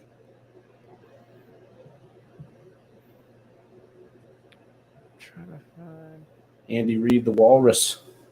What's up, Bubba? We'll get you some food here in a second. I You're loved hungry. when Mike Holmgren was the head coach of the Seahawks, and every time we'd play the Eagles, they'd compare the faces of Andy Reid and Mike Holmgren, how they looked like exactly alike. They were on the same staff in Green Bay too. Yeah. When Holmgren won it all with Brett Favre. So our under bet looking good so far, guys. Nice. Give us this. Yeah, 2 major drops by Noah Gray and Mac Hollins. So we'd love to see that. Stop throwing at them. They suck. That's right. So far looking good across the board. We got 41.5 over yards gimme on Jerick McKinnon ahead of Darren Waller. So far, so good. Passing touchdowns, we'll see. Rushing yards, CEH does have a 12.5 point bump, but Josh Jacobs is ahead of him right now, 3-2. Brandon Bolden, dude. Brandon Bolden is what I thought Amir Abdullah would be this year for the Raiders. Yeah. And the thing is like now Bolden getting a lot more work than even this game that he's had in the last couple. But, Jacobs was really coming on as a guy that we got in that range of like the Miles Sanders, the CEH, the Josh Jacobs in that like 6, 7, 8 round. That was just kind of like written off, and now they're all right. Yeah. I hated on Jacobs and Sanders all off season, and they're just been slapping my face around so far. Yeah, Sanders is definitely one that you have to adjust priors on. Oh, 4th and 1 going for it here. Do they actually snap it? Yep. Before the 50-yard line. Play action. Play. Going deep. Devontae? Wide Devontae? open. Did we go yardage or? I think we went yardage. No. Okay. We did. I can't remember. I think we went catches. It was catches. Devontae wide open on the tutty there. They weren't expecting that I formation play action. I might end up losing in my dynasty. Wait, was that an Adams touchdown? It was 4th and 1 before the 50-yard line. Talk to. Strong formation, hard play action. Adams just obliterates the man coverage. Decent throw, great play afterwards. I'm just stoked because we didn't get a chance to touch on it. But Easy Daddy, I hope you're watching. Actually, that did not come out how I wanted it to come out. If you're with us, Easy Daddy, I love you very much, and I hope I beat you in our matchup this week. And I need like 38 points between CEH and Devontae Adams. There you to go. Make that Pacheco to make that happen. And so that was a nice chunk. So I'm playing up against John Credit. Shout out John Credit in the Dynasty League. He's got Adams going, and he just pulled within 15 now after that touchdown. So was a 99%. It's now a 74% projected. He's closing the gap on me. Not feeling great about that one. But 58-yard tutty. We'll see. I mean, that's still a big mountain to climb. A big mountain. It's a big old mountain. It's a big old mountain. Gotta love big mountains. I do like big mountains. I like mountains. I do like big mountains. I love mountains. I'm from the Southwest. I got mountains in my blood. I skinned my arm really bad one time, and I got a bunch of rocks, and I got mountains in my blood. Like Iron Man got some metal in his chest. In the arm three nights. It was scary. I lost 15 pounds. Rocks in his blood. Albert just needs 4.2 more points from Adams now. Oh, come on, Albert. You got this, Easy. bad boy. Our slip alone will give you those points, and it's always for the slip. Yeah, he's got 1 catch. We only need, 8 more? Yep. 7 more. 7 more. Albert, you in PPR? Standard? Half point? Standard PPR? Standard half point standard PPR? Standard half point PPR standard? Dude, are the Jets? Brett Johnson here asking about the Brees Hall breakout party this weekend. He looked cool. He looked pretty good. I'm wondering what we think about Zach Wilson. Like these Jets now, this is two in a row, right? With him winning, but I don't think Zach Wilson's looked awesome. But I think he has helped them win these games at the same time. You know what I loved most about what I saw from the Jets this weekend was how much his teammates loved him. Like he was doing an interview after the game, and like the whole interview, more teammates were coming up to like congratulate him on a great game, a win, or whatever. And it happened like multiple times throughout this interview. And you love to see a team love their quarterback. So that part excites me. Yeah, you give me like the draft day vibes where it's like it's the opposite. Bo Callahan, where nobody showed up to his birthday. People show up to Zach Wilson's birthday, and it's good to note because he banged his best friend's mom. And if dudes are still liking him after you bang your mom, he bangs your mom, dude, like that's just all respect. That's all love. Well, have we seen what this mom looks like? I mean, maybe he just had to. I think I remember seeing she was like a typical MILF, blonde, prototype MILF or whatever. But I'm more impressed about you're from Newport, like a Newport MILF or something like that. Newport MILF. But I'm more impressed about the Zach Wilson stuff. Is like I actually am a little bit into that story. I do like a little of the psychological narrative it purports to paint, and it's mainly because I thought he was like a sheltered, scared kid, coming out of a very religious lifestyle, attending BYU. And I remember that when he gets drafted in the NFL, he's standing up on stage. Listen, people are like, doing gestures and sending out signals and things. And Zach Wilson sent out a signal that he was uncomfortable. Yes. And his eyes told a story. Yeah, they did. Uh-oh. Is that Noah? No. We didn't bet on 84. Noah. Who's 84? Watson? We don't have anything on Noah Gray, though. Did we do Unzer and Watson? I think we did. No? Wait, we did. Who? Did you already get it? We lost that one. He just got it. We need a negative. We need a screen. No. This Watson guy just ruined He just crushed it on one play, dude. Was that 3.5? It's 3.5 receiving yards? That was a bad one. Well, he just got one. We had 0 with 3 out of 4 games. That was bad. 3.5, dude. That's like a running backs get more than that, dude. Yeah, if it was 10, he still would have broken it, right? It's right. So, the Undertaker's. But not 10.5. Okay, we got a few more. Yeah, we'll be. Yeah, the overs and the rivals were winning. Yeah, we're sure. great. Well, we do need Patrick Mahomes now to get 2 touchdowns. So easy. Oh yeah, that's right. It's gonna happen. Yeah, we've been eating dirt this last couple minutes. There's Kelsey. We didn't have anything for him though. I don't think. Got him in the Lister league though. We've got how many more Patrick years is? How many more years is Kelsey going to be the number 1 tight end in the league? Like 9 or 10. Easy. I don't know, dude. I don't know. I think older than Gronk. He's 33. Oh yeah, dude. He's way older than Gronk. And he's just. I think it's like a year. I think the reason Gronk just kept getting hurt. Kelsey's, I think, only been hurt his rookie season. Yeah. I think that's the difference. CH going nowhere. So again, back to the injury-prone thing. Nobody thinks about Travis Kelce getting injured. We're just like, is he just going to not be as efficient because of his aging body? And it hasn't happened yet. And he's always in. I don't think it's about injury-prone or not. If we actually broke that down a little more, I think it's probably about the resilience of the player. Because I think you're going to get some shit injuries. I think Rashad Penny breaking his tibia is a shit injury. I think some of these guys get consistently unlucky, and there's like nothing. And it's like Keenan Allen ripping his spleen. It's not the same to me as a guy who like keeps getting ankle injuries or a guy who keeps having soft tissue issues. Like a guy who breaks a fucking weird bone and then like busts an organ. That's like weird to me.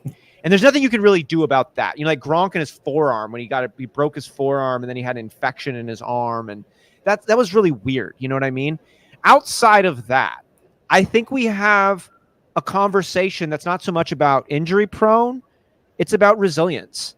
And I think you said it earlier, Travis, everybody's going to get hurt. But I remember playing football myself, and you can see this little crossroads that people go through. It's okay, you got an injury. You're banged up a little bit. You're hurt a little bit. It's not life-threatening, and it's not like serious, but it's bad enough that if you wanted to go take some time on the side, no one's going to question you. Well, that's the stuff I wonder with like CMC, right? Because CMC wound up on the injury report. Not this last time that got scary, but the time before that where he missed a Wednesday and then was back. And basically he told the reporter, if I took a piss, they'd put me on the injury report. And I was like, okay, but you don't have to tell them you took a piss. That's what I kept thinking. I was like, dude, if you have an issue where you're just like you go out, you reach out to Marshall Faulk this offseason and you say, hey, how do I stay healthier? I think part of it, not to quote Donald Trump, because I don't want to quote Donald Trump, but remember during like COVID, he was like, if you don't want results, don't test.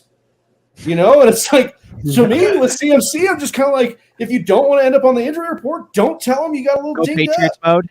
Yeah, like just shut up about it and you'll be fine. If you really think you're 100% and you're tired of dealing with questions from reporters, and and I'm tired of it as your fantasy manager, then quit telling them like you got a little dinged up in practice. Go the route where it's like, hey, we saw your player's large intestine hanging out the side of his gash. Can you please speak on that? Look, it's a tough game out there. We're dealing with some nicks and bruises, but we're taking it day by day. We expect him to be fine. The full Belgian, he has an intestine. So, Yes. What do I look like, a doctor? Yeah. No, we're taking it every day. Yeah. I just hate every time I see questionable every week. I question myself. I hate it. I fucking hate it. Yes, you do get the emotional roller coaster of seeing your player not practice. You have to constantly remind yourself of the cyclical nature of these weeks, because like Wednesday will come, you'll be like, he missed practice. That is a maintenance day. A lot of people miss practice on Wednesday. A lot of people. Like it's basically a walkthrough. If you get to Thursday, Friday, and they're like, they're not there. We have not seen them in the open portion of practice. Okay. All right. Maybe now we're a little bit worried. And yes, I wish questionable was more rare. I wish probable and doubtful were utilized more, unless it was a true game time decision. You just see questionable, 90% of the time there's an injured player. It's rarely probable. It's rarely doubtful. It's fucking questionable. Did they try to intensify that up recently, like in the last couple of years? Tried to make like the doubtful, the questionable. Doubtful doesn't exist anymore, I think. Or no, okay. Doubtful does. Or did it and now it does. Yeah, now it does. Yeah. And it's either questionable. There's no probable anymore, I think. No, you're either questionable or doubtful. Okay. Or out. That makes sense. Fleabit asked just what's wrong with the Trumpster. I would love to see Donald Trump on a fantasy football program. That would be something special to witness. Yeah. I would love to ask him start sit. People are saying that Matt Collins is going to bust your bet slip. Oh my God, dude. People are saying that if you go ahead and bet Justin Watson. Do you think Trump is the kind of guy like Brett Johnson where he's going to be like quitting before his quarterbacks even played? Like emotionally? Like yesterday, Brett Johnson was just like, I'm down, I'm out. I'm like, I don't know if I'm going to crack 50. I'm like sitting at 55 coming into Monday night. And he's like, oh, I feel you. And I'm like, no, dude, you haven't had Kyler Murray and Marquise Brown play yet. You don't know. Like, now, granted, they had a slow game, and he's going to say that he was right. But I think the thing is like to give up already when your like QB hasn't even played in a 6-point touchdown league, man. That's an interesting topic. I understand not wanting to be on an emotional teeter-totter. And I think that's what it comes from, where you're like, I'm tired. Yeah, for sure. Hope. I'm tired of having hope that just gets met with a sledgehammer of disappointment. And I just want to say, I'm done. I'm a loser. And let me grow some endorphins from that. And you can, right? Yeah. Like, I mean, you and Podvin in our League of Record chat have just been like, oh, you're going to beat me so bad, I'm going to forget all my ancestors. No, you're going to beat me so bad, I'm not going to eat food for a year. Whatever the hell you guys have been saying. I don't know, it's been crazy. But, like, it's kind of fun to, like, sink into that. That I feel like is fun. But I don't know. I think I think that's a little different. If you could lean into that, even if it is at its core a way to deal with the false narrative of hope. Is that Juju? Yeah, it was Juju. 2 straight targets to Juju. I heard you mention Kyler Murray and Hollywood. I want you guys to answer me this, because I was thinking about Hollywood all season, and in my mind, I'm like, people every week are like, should we start him?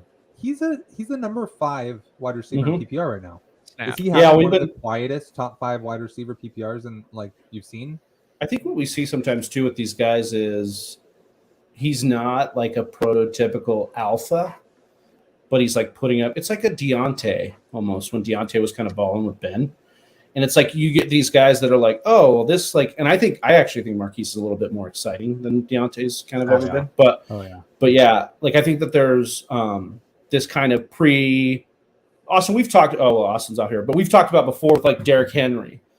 People just love Derrick Henry because of his size coming in, and he had some down times, but like he's another guy that like. I think we might see some disrespect just because of the size out of Marquise. He's just not that – he's built that way. But, yeah, I do think it's one of the quieter, top 5 seasons we're seeing. And I think that always with Marquise, there was kind of the looming DeAndre Hopkins thing too. We have a situation where it's like what changes for this offense with DeAndre? I'm excited. I mean, I'm a Seahawks fan, so I'm not excited for them to do better. But I'm excited to see them together. I think it's going to be great. Yeah, it should be good, and it should be great for Kyler. It's why Kyler will probably be a buy low again for me on the podcast this week because he's not really a buy low because he's like I think he's still top 6 or top 7, but he's a guy that I think could actually just go even touch that QB1 again like we talked about because Hopkins comes back and they'll be a little bit more complete now and the defense is kind of bad so they'll be pushed in a lot of games. For sure. Yeah, I'm excited to see that. Weird stat of the day. I went to the same community college for a semester that Hollywood Brown went to. Okay. Wow. I'm older than him though. I wasn't on campus when he was, but you tutor him? When he what? Did you tutor him?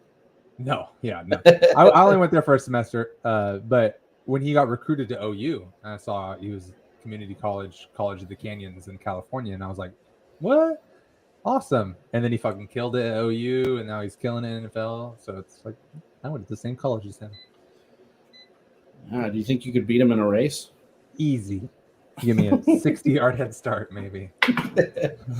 Yeah, we do the rival bet slips that give you a plus.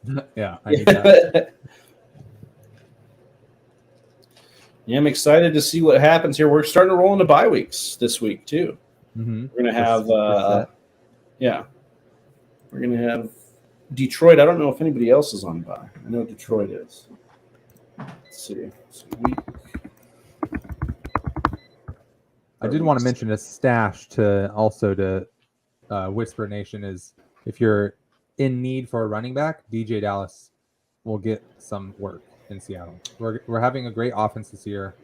We love to run 2 running backs. He already got work as he was getting work as the number 4 back, and now he's the number 2 back. So if you're in deeper leagues, look out for DJ Dallas. Do you see a situation where, but when Homer comes back, that could actually kind of relegate DJ Dallas back?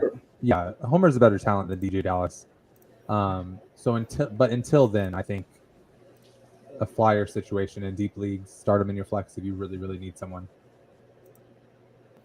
So the Lions, Texans, Raiders, and Titans will all be on bye this week. Week 6. Yeah, there we go. Albert came in here. Texans and Raiders also on bye. Man, I'm excited Texans, man. Oh, Dameon go ahead. Pierce. Yeah, Dameon Pierce is doing work right now. He runs mean.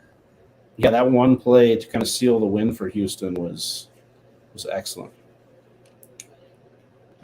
Wonder where I had him listed on my Hey, Don. What's up, Don? Say Fantasy Boys and Whisper Nation. Fleabit Peanut Monkey saying, I'm on Pacheco, going to surpass CH. That is a popular opinion.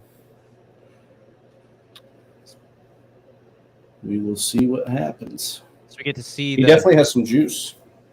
He's got some juice, right? Measurables, metrics. Yeah, he looks good. Are so good. Yeah, Kansas City is not Not been able to looking put up good. points, dude. How did they not score on their last series? They missed a field goal. Oh shit. Dealing with the Butker injury, whoever they have in there right now for him. Cannon playing that wide kick. right. No. And had already picked up Butker again for next week, though. Why did Hannon drop Bass if he's so high on getting Butker? He dropped Younghoe Koo. Oh, I gotta tell you a little bit of a. See if they get the first down. It's close. I had a great week in our league of record. Had some players come around. Alvin Kamara, Breece Hall showed out. DK Metcalf with a touchdown, and Njoku kept getting yards. Anyway, some really nice things. That team is on the up. But I just totally forgot. What? I took myself off track. I don't remember what I was going to say. It's okay. Chelsea's like, you take yourself off track? I'm like, yeah. It happens to the best of us. It happens. We got Josh Jacobs, another rush here on 1st and 10. Just chugging along, gaining those yards. Josh Jacobs, man, another one just proving a lot of people wrong this offseason. Josh Jacobs, Miles Sanders, a couple of guys who have been good, who aren't old, but we're just kind of tired of them. And we thought their teams would be tired of them too, and they're not. Yeah, when you were off a little bit ago, I talked about how all offseason I was ragging on those two guys. I thought I was telling everyone not to draft them, and now they've been killing it and just slapped me. Well, Miles Sanders was telling people not to draft him. Yeah, I listened, and it's killing me. Yeah, those guys are looking good. James Robinson looking okay. Like he looked out really, really good to start, and now the backfield's getting broken up a little bit more. But overall, I mean, you got a huge bargain on James Robinson in redrafts. That was great. Question here from Don. Picked up Hayden Hurst as a free agent in 3 leagues. You guys think he's going to be a player? What do you think, Donnie? I mean, he got a touchdown again last week, right? I don't know. I'm big on never drafting a tight end early, and I always play the waivers on tight ends. Right. So I'm looking. I wouldn't start him every week. I would look at your options in the waiver wire and see matchups and stuff. But he's a decent flyer. He's a flyer for me too, Don. I'm not looking at Hayden Hurst becoming an answer for my team, but I don't think Hayden Hurst is a problem. For you, you love the fantasy output he's had the last 2 weeks, double-digit points, 14 yesterday, 10.2 in half-point PPR. But he had a touchdown in both of those games. He had 53 yards yesterday and 27 yards before that, 6 catches and 3 catches. You like his snap percentage last week with 81% snap share. He's a decent above average streaming tight end for me, but he's not much more than that. You've seen some underutilization from other players in the Cincinnati Bengals. I think Jamar Chase gets more action. Tyler Boyd can jump in there, mix in P. Ryan. Hayden Hurst is he's a member of a grab bag, and he's not the first, second, or third most talented player on that offense. I think when it levels out, I don't think that the Bengals want Hayden Hurst to be a guy. When it's I don't all know what the Bengals wants. If you watch their games, their play calling is ridiculous. They don't look like they know who they are. Dude, I have one of my best buddies I've known since freshman year of high school, over half my life. He's a huge Bengals fan, and he texts me every fucking game. He's like, "What is Zach Taylor thinking on these plays, man?" And I agree. Like before his Super Bowl appearance last year, I'm like, I don't think this guy's good. Yeah, same. And I'm not sure he is good. They just had one of those seasons maybe to make him. Travis, what do you think about the Bengals, man? They look like they don't know who they want to be. Yeah, I think we're just having the Zach Taylor conundrum. I think you guys were kind of hitting on it right there that we were having before their playoff run. I think that they got where they got to the Super Bowl in spite of Zach Taylor because of all the talent on their roster, because Joe Burrow can kind of gun it. When he slings it, he can go. We're having defenses basically outwit Zach Taylor. You should not need that much help. I'm not saying that I'm smarter than Zach Taylor, like you're an X and O's or go scheme it up. But defenses in the league should not be able to take away Jamar Chase like this. It just should not be possible. We saw it last year. We know he's a generational talent, and he's matched up with his favorite, person on earth. I think that Burrow and Zach Taylor need to get on the same page as far as like scheming some stuff together. Higgins' injury, is obviously going to hurt because that's where you went to when the defenses were focusing on Chase. And Boyd is not that same kind of playmaker. So it's funny because Don's asking about Hayden Hurst here. Picked up Hayden Hurst in 3 leagues. You guys think he's going to be a player? I like him if Higgins is going to miss time. We're dumpster diving and churning through these tight ends, and I think Hurst is a decent streamable tight end in these instances when, Higgins is going to be out or they're going to be banged up because of the defensive attention on Chase. But, yeah, Zach Taylor, I think, is, as Adam Levitan likes to say, a fake sharp. I think Cliff Kingsbury, fake sharp. Some of these guys that are just like they're getting propped up by either quarterback play and their old fake school. Sharp. Yeah. I hear that. Yeah, two points to this. This was like the first year I've seen also in all my years watching football since I was 13 years old, basically, that free agents wanted to go to Cincinnati. Mm-hmm. Like Lael Collins, he was like his first choice was Cincinnati, and they shored up the offensive line. They got players in the offseason for once, and they just have that losing Super Bowl team hangover right now, and it's just been rough. And Zach Taylor's not helping that. And my question on top of that, with the Zach Taylor, is what do you guys think about? Would you want your team's head coach to be calling the offensive plays, or would you want them to hire a coordinator? It really depends. Like, I think that we've seen some exceptions to the rules where, I thought what McVay did, especially the first few years there, was I'm going to call plays and I'm going to be the head coach, but I'm going to get somebody that knows defense to really take that part of the field, and I'm going to trust what they do, and they're going to run the defense. But if you still look at Aaron Donald. Aaron Donald was contemplating retirement, but said that as long as McVay's the coach here, ended up saying, as long as McVay's the coach here, I'm going to be here because the players play for that guy. So he's still a leader. You got to be able to do both. Can you lead men and call plays on Sunday and call the right scripted plays? I look at Matt LaFleur, who, yes, he's had Aaron Rodgers, but he's also been I think we're 9-0 off losses. We come ready to play. He leads the men. He organizes well. We've had some bad playoff losses, but overall, I like what I see out of LaFleur, and he still calls play. So I think that it can be done. I think if that's your one trick, if you're not a leader of men by nature, then yeah, first of all, you probably shouldn't be the head coach. But exactly, yeah. I think it's tough to say because you've seen it done. I think the best, my ideal option, you asked Donnie, would be for me to have a head coach who is so well connected to other members of his staff that he is fully comfortable empowering another member of his offense to overtake play calling, because they are so succinct that he has no hesitations about what another guy can do, leaving the head coach to focus on something else. I totally agree. And during the preparation of those games, talk to your coordinator about the game plan and what you want to see throughout, but alleviate that stress as the head coach to trust. I don't want you to be the X's and O guy at all. Now that we talk through this more, I want you to be the leader of the team.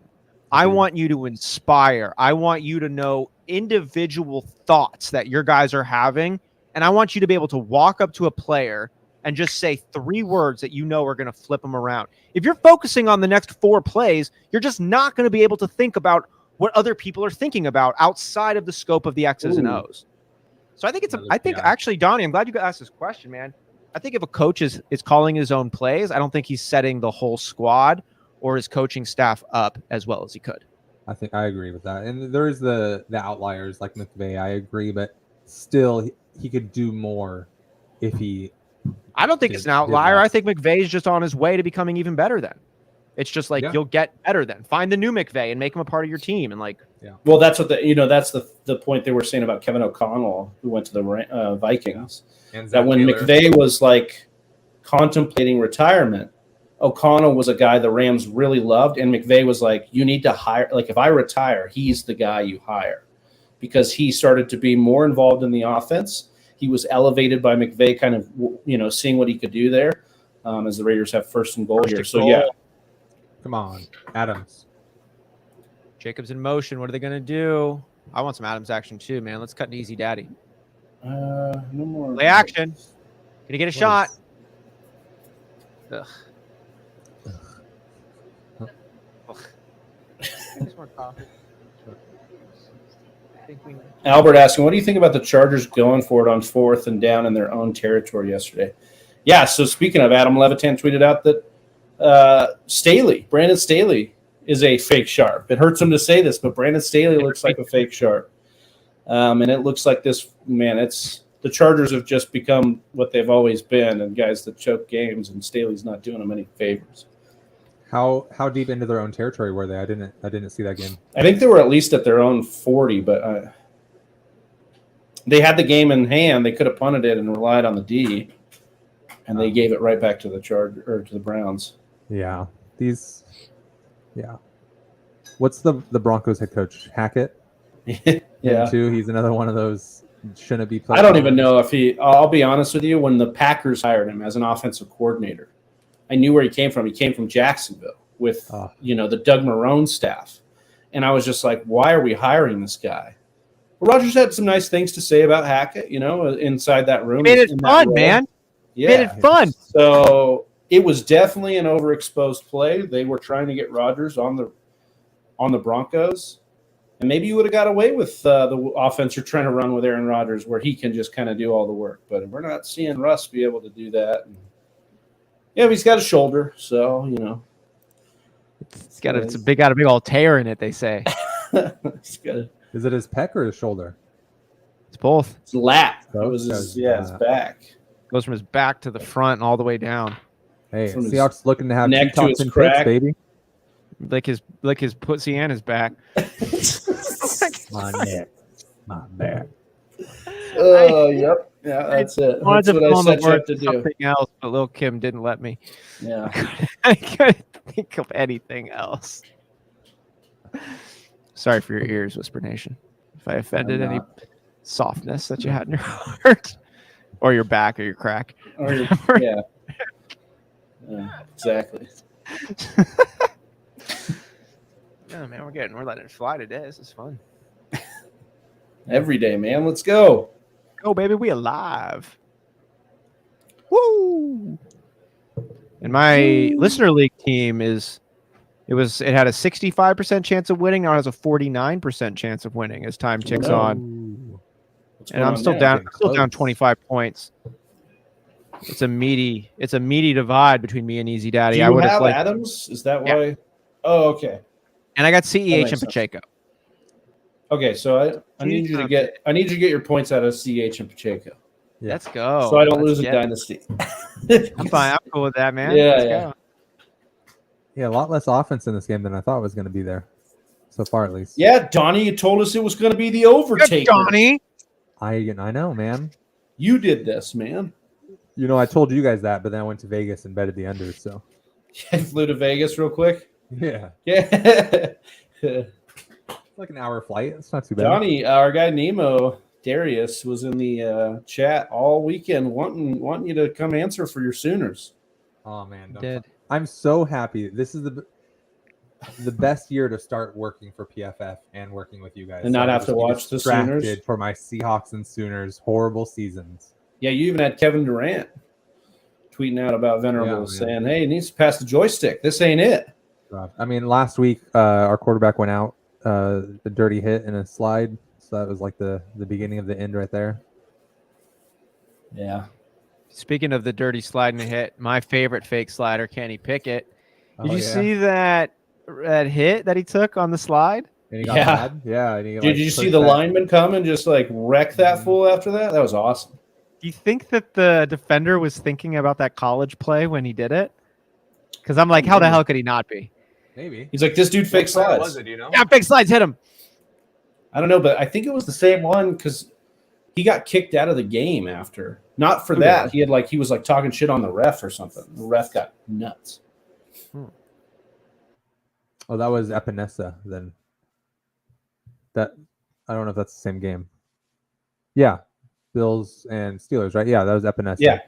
I wonder what he said. I don't know. It's like the beginning Jake of the Turtle Tupac saying, song. That's why I fucked your bitch, you fat motherfucker. Take money. That's what he said. And then he's like, no, dude.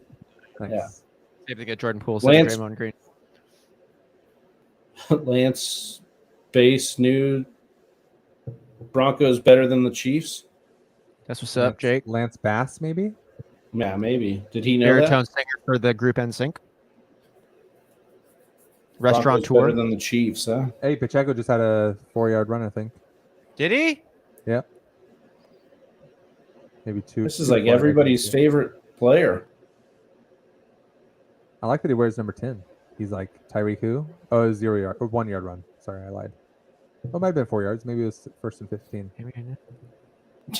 Scott says, WTF is that comment? Yeah, I'm still trying to read it right now. Thanks for watching, Jake. Appreciate you, though.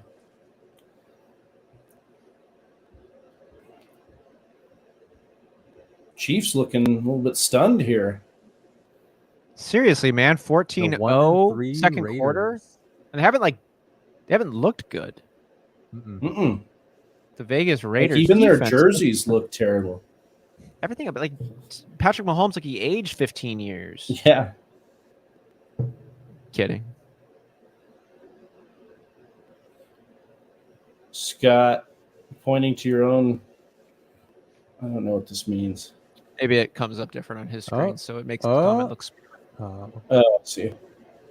Another 3. I don't know if it's a 3 and out, but another Punt. not conversion. That by girl's these not Chiefs. happy. That fan was like, "Fuck, I could do a better job than you, Mahomes." Let me get me in there. Celebrity shot. Put her in. What was that, dude? Dude, you know did what like show they need the- to bring back? You know what show they need to bring back? Celebrity Deathmatch? The Pros versus Joes. Do you remember that show? It was on. Is that the Shaq show that he stole No, from it was from like- Nash? I don't know. No, I don't know. It was like random guys would come in and say, "I could do that better than a pro," and then they would verse actual pro people in that sport, like And on get wrecked. and they would lose most of the time. I think every once in a while they would win, but yeah, they I would think lose. I remember that one, and it wasn't like It- always it like was a at, fair like, fight. It'd be Early like 2000s. We must have been like in 9th grade in high school, maybe when it was out. But it was fun. It was fun to watch. They need to bring that back. I don't remember that one. And then I think the one I was thinking of was like, can you beat Shaq? And it would just be people competing against Shaq in other activities. I don't remember that one. Did anyone win that? They would, yeah, but it was, and then it was like Steve Nash though originally had the idea because Steve Nash is like multi-sport, and he was like, oh, it'd be fun to go and like play people just at other sports, you know, me as Steve Nash going and playing, and Shaq's like, that's a great idea. I'm gonna do that with myself, and then if you know some conversations were had. If any lawyers were involved, I'm not sure, but I know some conversations were had about it, and Steve Nash was named an executive producer. Shaq's like, I'm gonna actually do this. Nash is like, what? But pay me for it. You feel like have you seen how ripped Shaq is like today? Like he posted. I haven't seen any footage of him today. A photo like of this year. The photo Oh. popped out like I think a couple weeks ago, and he has like almost a 6-pack. He's like Shaq It's getting to work. It's like 5.5. It's a 5.5. yeah, Sorry, I'm just 5.5. Yeah, I was like 5.5. What? He's like got 5.5 divots or Yeah. packs. Yes.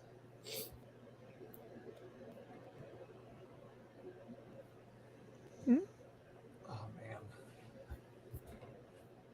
Let's This game to get more go exciting, man. Pacheco or CEH. So Travis, what are you paying the most attention to outside of our bet slips? What are you looking at fantasy wise? I think our For legal it to records kind of change to next week. For the new records to come out and to see just how exactly much work I got to do to get into the playoffs. No, Troy was actually, it was really nice to hear Troy kind of breathe some life in and not giving up and trying your hardest every week. Not that I was ever going to give up. I mean, I've been down this road a lot, especially in the league of record. But yeah, as far as fantasy matchups, I want to retain the win in the listener league, go to undefeated there. I have another win in my $225 league. Shout out You Go and Learn Today league. 5-0 in that one. What's the winner getting that league? A whole bag of money. The money, and then there's a belt in that one as well. So Is it there's a winner belt. takes all, or is it tiered for the first 3 years? No, I think it's like, and we do like $25 each week to the high score. So I've gotten that a couple times this year. So there's some of that money comes out of there. And then I think it's like 80, probably 80-20, something like that. First and second. Dude, in Scott Fishbowl, I continue to have to cycle through a second quarterback because I drafted Deshaun Watson and I drafted Mitch Trubisky, and he did not retain the job. I have Lamar Jackson, but my dude, Josh is killing right now. My second quarterback has always been like the next guy to get hurt, and it was Teddy Bridgewater this week, which so probably be 0-5 in that league. Yeah, I recently made a trade in the Get Right Football Network Listener League. I drafted. I can't remember who my main quarterback is. It's like Lamar or something. But then my other two were Kenny Pickett and Zach Wilson. And then I picked up Geno. And Geno's just been killing it for me. I think I'm 5-0 in that league. And somebody offered me a trade for Zach Wilson because I made him and Pickett available. And they gave me Devontae Smith. I clicked that accept button. Oh, nice. Than anything I've ever clicked in my life. Yeah, especially with picking up Geno. Like, that's really nice. Mm-hmm. Hell yeah, man. Good shit. Nice. Josh Jacobs, man. Ballin' to Yes. Scott Wright. That is true, man. Our call on Jacobs over CEH, despite CEH's 12.5 point handicap or 12.5 yard handicap. We're looking very nice there with 55 yards versus 2. Loving our receiving yards. Derek McKinnon versus Darren Waller. We just need Patrick Mahomes now to out touchdown pass Derek Carr. Derek Carr's at 1, and he gets a half-point bump, so we need him to chill. I'll tell you what, if the Raiders could pull this out, that's a big win for them. Yep. Big 2-3. The division kind of being weird right now. And Chargers not as good as we were thinking. Broncos certainly not as good as we were thinking. And if these are the other two teams, if the Chiefs lose, they're 3-2. The Raiders are 2-3, coming off a win. Yep. Yeah, and I think they'd really position themselves to make a good run at second in the division, and at a wild card spot. So yeah, we'll see. They keep featuring Jacobs and Adams. I don't think that's a bad 1-2 punch on your offense to be going to. Right. So, little pass to Jacobs there. Speaking of, but they're going to be short here. Probably kick a field goal. They're going to Daniel go Carlson. Carr's still standing there. Huh? Deep field goal. No, I think they're going for it. You're like, hey, we don't kick field goals against Pat Mahomes. It's actually smart. I think this is where you. Yeah, the odds of getting 1 yard versus the odds of hitting a deep 50-yarder. I like the odds of getting it on 4th. Same. More than They have a good kicker. Yeah, Daniel Carlson's a really, really good kicker. So. For sure. But yeah, I would agree with that. I just don't want to see a toss play. I mean, these are it's like one of those momentum things in the game where you just like see, and then I don't like this. I don't. Yeah. And here's the other thing. If you miss the kick, you give them those yards. Right. If you don't get it on 4th, you also get them those yards. You don't lose yards, though. Yeah, you don't lose yards. I think they go to the spot of the kick. I think they gain that's what I'm saying. Yards. Yeah. Wait, what? The spot changes? Yes. Yeah. In the NFL, if you kick it and you miss, they get it where the ball was kicked from, not from the spot of the where the ball was. Line of scrimmage. Mm-hmm. Thank you. Did not know that. Yeah, college not do that though. I don't know. It's even better field position. Yeah, I don't know if you should. Oh, they're do kicking that. now. You should give it. Pussies. I am actually feeling more energized if I'm the Chiefs, and they didn't think that, and they're going for this field goal instead, even if they make it. That's why Josh McDaniels is a beta.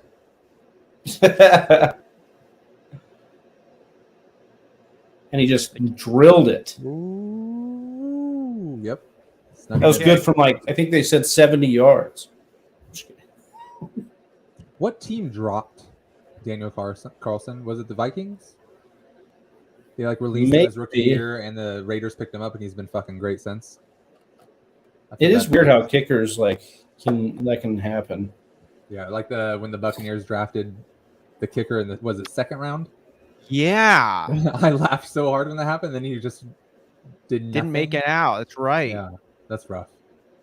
Most accurate. Every once in a kicker while, we get these college. guys who like get drafted before the 6th round.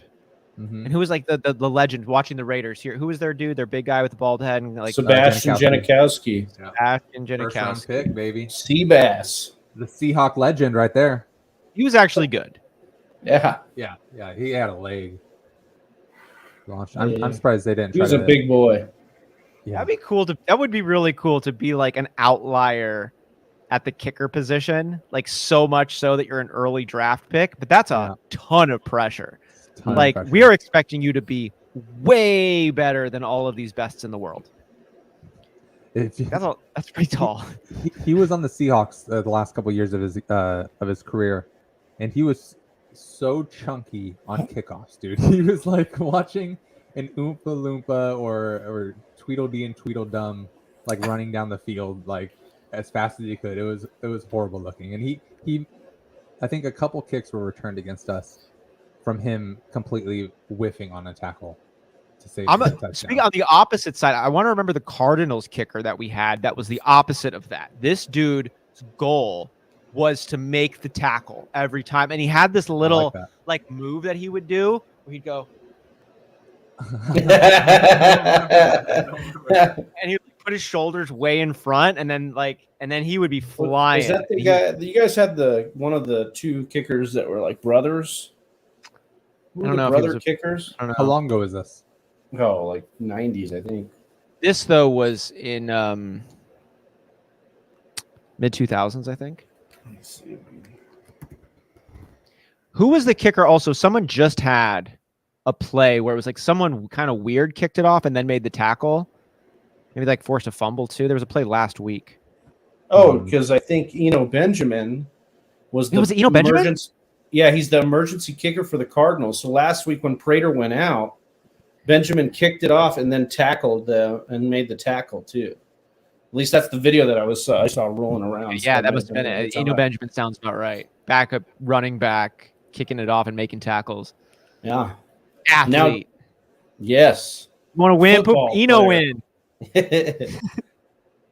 He'll paint your porch, kick the field goal, kick the extra point too. Oh what is that animation right there? They're going to the buffet apparently.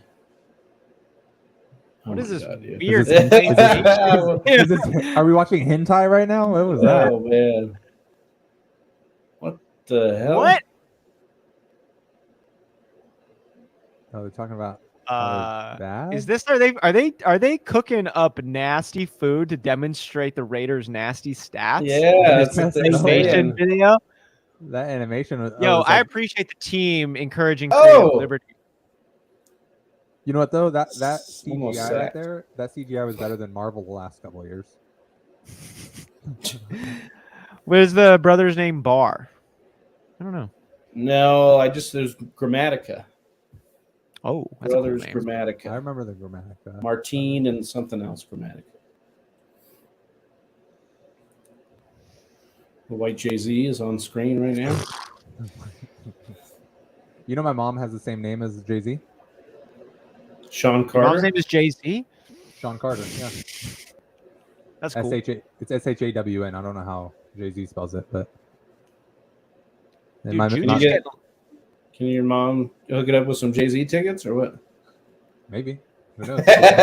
Contact him on Twitter or something. Hey, we share the same name. Sean Carter autographs. Yeah, Signed the Blueprint 3. Signed by Sean Carter. Yeah. With the W. With the W. Who is this? I guess it's Sean Carter. It's my homie Dommy's mom. It's my homie Donnie's mom. It's Donnie's mommy. Dude, the Chiefs need to pull it together, man. This game's getting out of hand. Max Crosby. Oh, MVS and a flag. Oh, flag. Flag, pull it back. Roughing the passer, maybe? Holding. Roughing the passer, holding. Kansas City, though, man. Offside. How many years now have they just been kind of like the Golden State of football? Well, they'll just start scoring in bunches. Yeah. So we'll see. They might have the Raiders have maybe done us a favor and made this a good game tonight. So, Seriously. the good head coach and will turn them around at halftime. And I think it's a good point to bring up there, Travi. They could just start dropping them in buckets. They could score on yeah. one play. Yeah, we'll I see. would I mean, they're definitely not as like Tyreek Hill was a big part of the reason they could do that for sure. But man, in this pass rush, just getting after Crosby this. is killer. I've man. seen, yeah.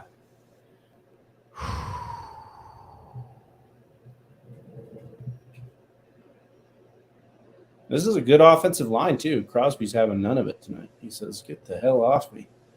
Yeah, Crosby, Dude, he is literally making that sack over the lineman. That's just pure strength right there. They're very lucky they drafted Crosby in the 3rd round the same year they drafted Cleveland Farrell. 3rd overall. Wow. Like at least Yeah. they got a top 10 talent when they Out of all those picks they had. Yeah. McKinnon. McKinnon, the RB1 for the Chiefs. McKinnon. Oh my McKinnon. God. McKinnon. That's great because we Yeah. well, it's not great. But We needed receiving yards or total. Was it total? I don't know what we had. Do we have an under on McKinnon? I think we had an over on McKinnon. We've got Total yards. we've right? we've got the receiving yards on McKinnon over Waller because McKinnon's got a 41.5 bump. Receiving. Okay. Just didn't know they were going to put him in as the lead back here. Just the grinder. Here he goes again. Here he goes again. Sleeper just hit me with Isaiah Pacheco big play, 30 yards. Oh, you're wrong. Unless Well, it we happens did right get now. that. It could happen right now. Maybe we're a little behind. That would be good. I'd like that. I needed to beat Easy Daddy. Scott clarifying. Matt and Chris Barr, they kicked in the 80s mostly. Mm. And they came back on the scene and started touring later. How old Bit is of he? Probably not all Right. in the 80s. Ooh, I think he was short. Oh, they're going to give him that. That ref is so far over. He saw it, I dude. know, dude. What? They were messing with the chain. I thought of you, Austin. I was watching a little college football this weekend. They were messing with the chain. Yeah. And the ref went over there and like stuck part of the chain in the ground because it had like some sort of, sticker thing to keep the chain kind of whatever. I don't know. He went over there and he's like, then he was just yelling at the chain guys, dude. He was just like, you don't fucking move this. Like all this shit. Like he was just going off. And I was like, yeah, well, got there. Well, that was a good MVS, dude. That was a great throw. I think we have the under on him. When are they going to update the technology of the chain? Oh, never, dude.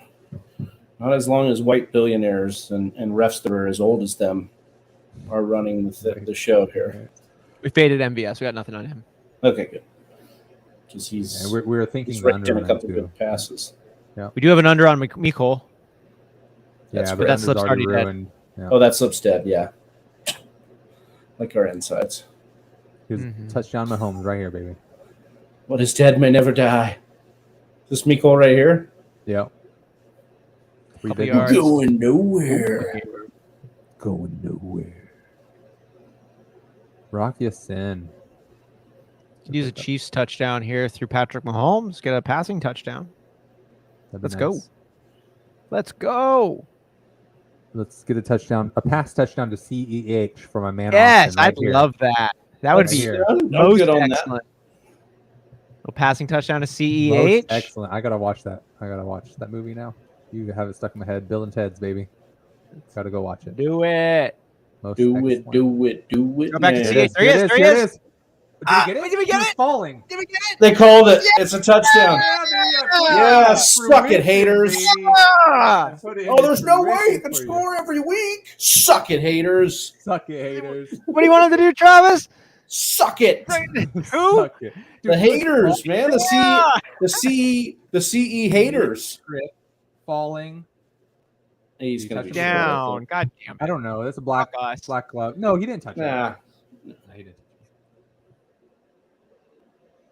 I don't know if there is there going to be enough here. Yeah. So Oh, down, dude. He's man, so come on. down. Give God us damn it. Well, you can't tell from that angle where the ball is. So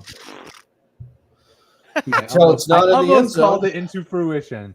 Damn it, dude. You were so I'm the close. one who needs to suck it now. Suck it, Yeah. Travi. Go find all the haters. The haters. I'm gonna suck you. Yeah. Knock, knock, knock, knock, knock. Hello? Hi. What do you want, Travis? Yeah. Yeah. Hey, you can still do it, man. Let's get another pass to CEH. No, he's out of the game now. Is he? Us. Yeah. It's on the sideline because, of course, it's got to be like. Now it's gonna be a anybody run, else. but like it's gonna Seriously, we seriously, you're right, Toronto. No one should have to suck it. They're totally right. Unless they want to. No one should have to. Right. be. I'm pro Yeah. people wanting to suck it. Absolutely. Yeah. Pro choice. Pro decision of your own. Yeah. Oh, now McKinnon's in the game. Fuck. God damn it. I hate Fucking this fuck. was so nice. This was looking And it's so gonna be good, a run, guys. so Mahomes won't even get us the passing touchdown we need for the slip. Oh, here we go. Oh, Come on. wait. Juju is wide open. Kelsey. And so is Kelsey. There we go. It's a game, folks. 17-7. 4 minutes left. They're going to definitely try and get the ball back here, too. Yep. See what the Raiders can do. You Travis playing Kelsey Josh is my hall pass. Did you guys see that sign? No. The woman was holding up a sign that said, Travis Kelsey is my hall pass.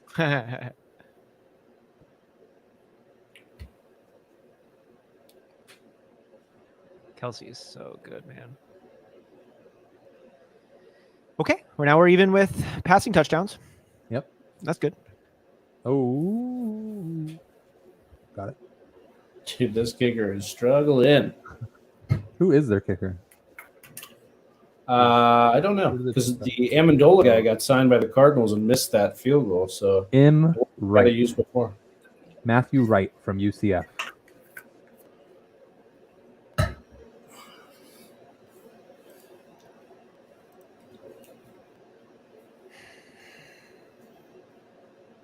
Man, McKinnon looked really good That run is on that series.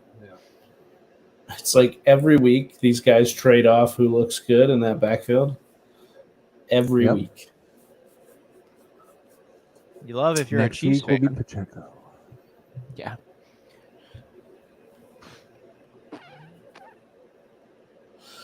Well, it's like McKinnon had those 3 weeks the first 3 weeks of the year outsnapped everybody. And then the next week, they barely used him. They used mostly CEH and then Pacheco as well against the Bucks. And then so it's like Pacheco becomes this hot waiver wire ad because Chris Collinsworth obviously spent some more time talking about him on the primetime game. And then it's like in this game, McKinnon. So we'll be like, oh, McKinnon, you got to pick him up, It is smart practice to probably be rotating through the two other ones at any point in the year should CEH go down. But I'm not also convinced that, should CEH go down, they wouldn't then have Ronald Jones play some sort of role too. Oh, man. You know what I mean? I forgot Because about he's just Ronald Jones, inactive man. all the time now. He's like their so it's like maybe he becomes some sort of Pacheco change of pace, grinder with Pacheco, and then McKinnon obviously doing his thing. So it could be a lot messier than we'd really want it to be. You're totally right. But yeah. Josh in here. Great call, New York. Good review. What's up, Josh? In our Dynasty League of Is he Records, playing he's got against Mahomes. TH? Oh, because he has He's the got double Mahomes dip, and yeah. Kelsey. Yeah, so he wanted. Yeah, that's good. Got the double dip instead of just a single. Yeah. I did like that for the listener league because I'm going up against Mahomes and Waller, but I already had a massive lead, so I have That's Kelsey there. A little blockage. What's up, Josh?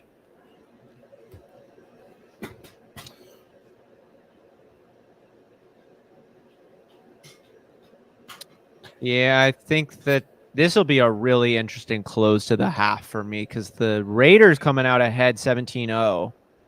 Now looking at a 17-7 deficit is a lot closer. You can imagine if they would have opted for that field goal. Well, yeah, I mean, hopefully you get it there, but opted for the field goal and missed.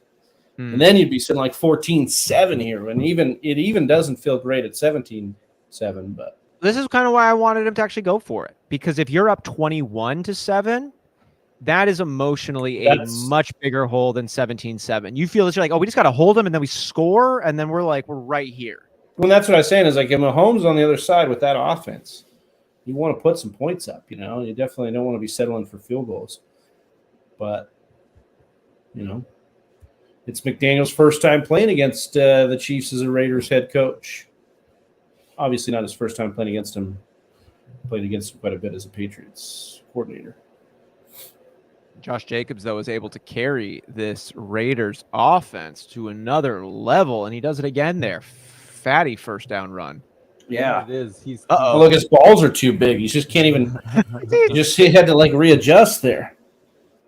Was he doing a Stan Marsh impression right there? Yeah, he was, dude. It actually like he kind of was. Right? He was like doing a little bit of the Conor McGregor. I feel like that was me at Disneyland. I did a spontaneous trip with my fiance, and not knowing I was going to be at Disneyland all day, I just wore one of my older, I've had underwear like for 10 years or whatever, like the looser underwear. So I was like, felt like I was free balling it throughout Disneyland. That was my movement most of the time. Yeah, Ronald saying Raiders always play the Chiefs well. Interdivisional matchups, man, X factors. And Jacobs is showing out the perfect year to do it, right? Because it's his contract year. He's like, look, I'm actually good. You should have signed my 5th-year option.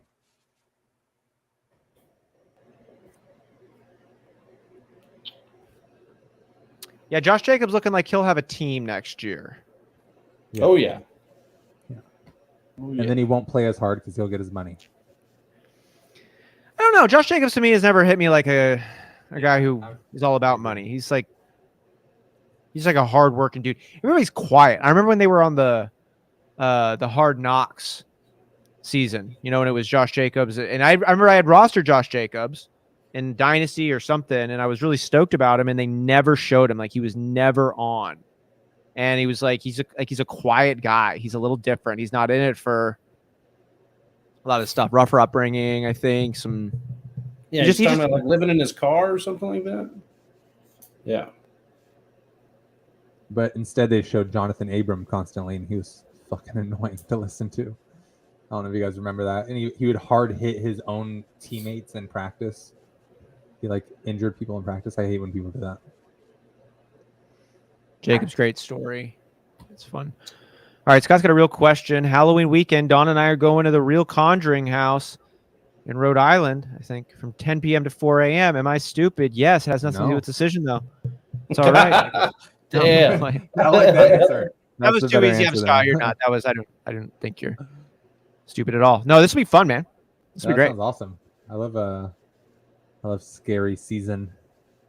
You like spooky business, Donnie? I do. I enjoy. Last year my fiance and I, we did a full month of scary movies. Like we did the Texas Chainsaw Massacre movies. We did all the Saw movies. It's fun. I'm a little sad I can't do that this year because she's out of town for 3 weeks. Oh, so I'll just be watching it alone. Right in the heart of spooky month. I know, right? All alone and scared. I'm all alone. There's no one here beside me. Favorite Halloween horror franchise? Ooh, or just scary movie franchise? Friday the 13th. Yeah? I love Oh! There we go. Oh! I don't think he caught that. He did. Oh. I don't think so. It came out. I don't know if I like the franchise the most or the character. He's my favorite evil person. Now they're saying he caught it? I thought he put it down. I hope he caught it. I don't think he did. Let's see here. He's going to put it down. 1, 2, 3. That is definitely a catch. That's a catch for sure. Yeah. Catch fumble. Does he make a football move? 1, 2, 3, 4. Yeah, that's the tuck will definitely be, yeah. And thank God his foot kicked the ball out. Is that still the... Oh, wait, they did give it to him. They did give it to him, yeah. Okay. They gave Chris Olave the touchdown against the Seahawks where he had like half a step in the end zone where he got a concussion, and they called that a touchdown. I was interesting one, right? Because the question is, did he took it all the way to the ground? I thought it was different. I'm kind of glad they did the call, and I didn't have any stake in the game. Yeah, but it was like in the rule. To me, that Olave play looked like he actually did take it all the way through the ground, and then like immediately after the ground, his brain turned off and the ball came out. 4 years ago, that's not a touchdown. With the recent rule changes, that is a touchdown. I like that change. I like the. We literally just had one. The Dubs play the weekend before. Is it similar? Was Did one they call where it it didn't touchdown? come through. Well, they called that one back. They said that he didn't hold it through the ground. So that's my close. question. Yeah, like I just don't More know. consistency. And then when you're like in the red zone, it's like a little bit different, I think, too. You know, like It's like the famous Des Bryant play and the Calvin Johnson play. So they try to make those rules. They've changed it so much over the years. I actually don't know up to date of the exact rule on catch through the ground and then the play we just saw for it to be a complete pass. Remember they played around with this in the last 10 years. Like it was a football play you had to make, and then it was like 2 steps, and then I think they took that back. I think Do you know what it is they up to do date now right now? is a football move is everything. That's what I hear every game. Did he make a football move? And what's the definition of that? And I think in that play they talked about how he made a half a step and that was enough of a move.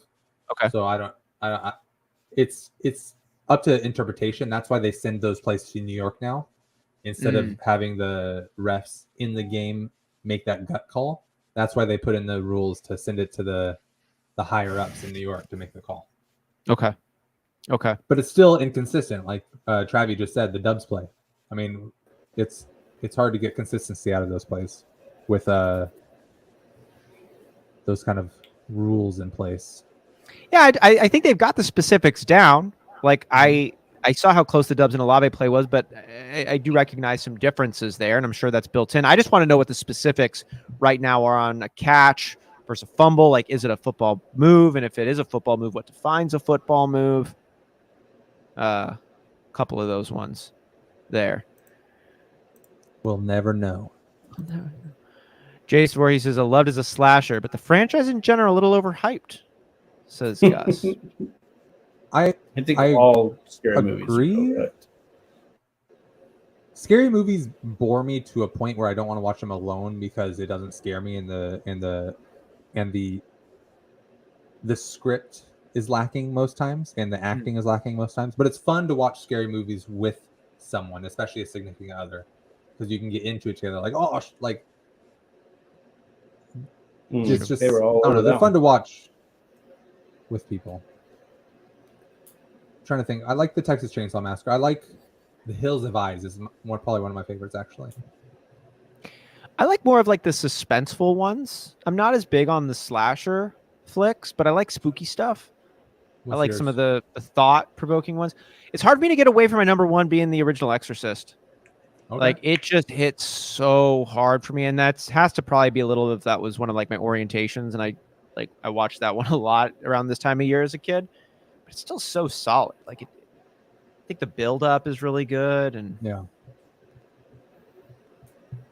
that one gets me. Oh, nice play there. lunch. Speaking of getting got, Oh, you got the Did ball. you get it?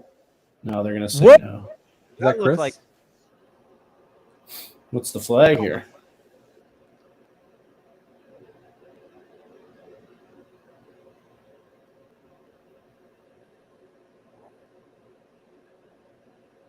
well, the refs are chopping it up, seeing what the call is. We're talking about your favorite Halloween chopper-upper.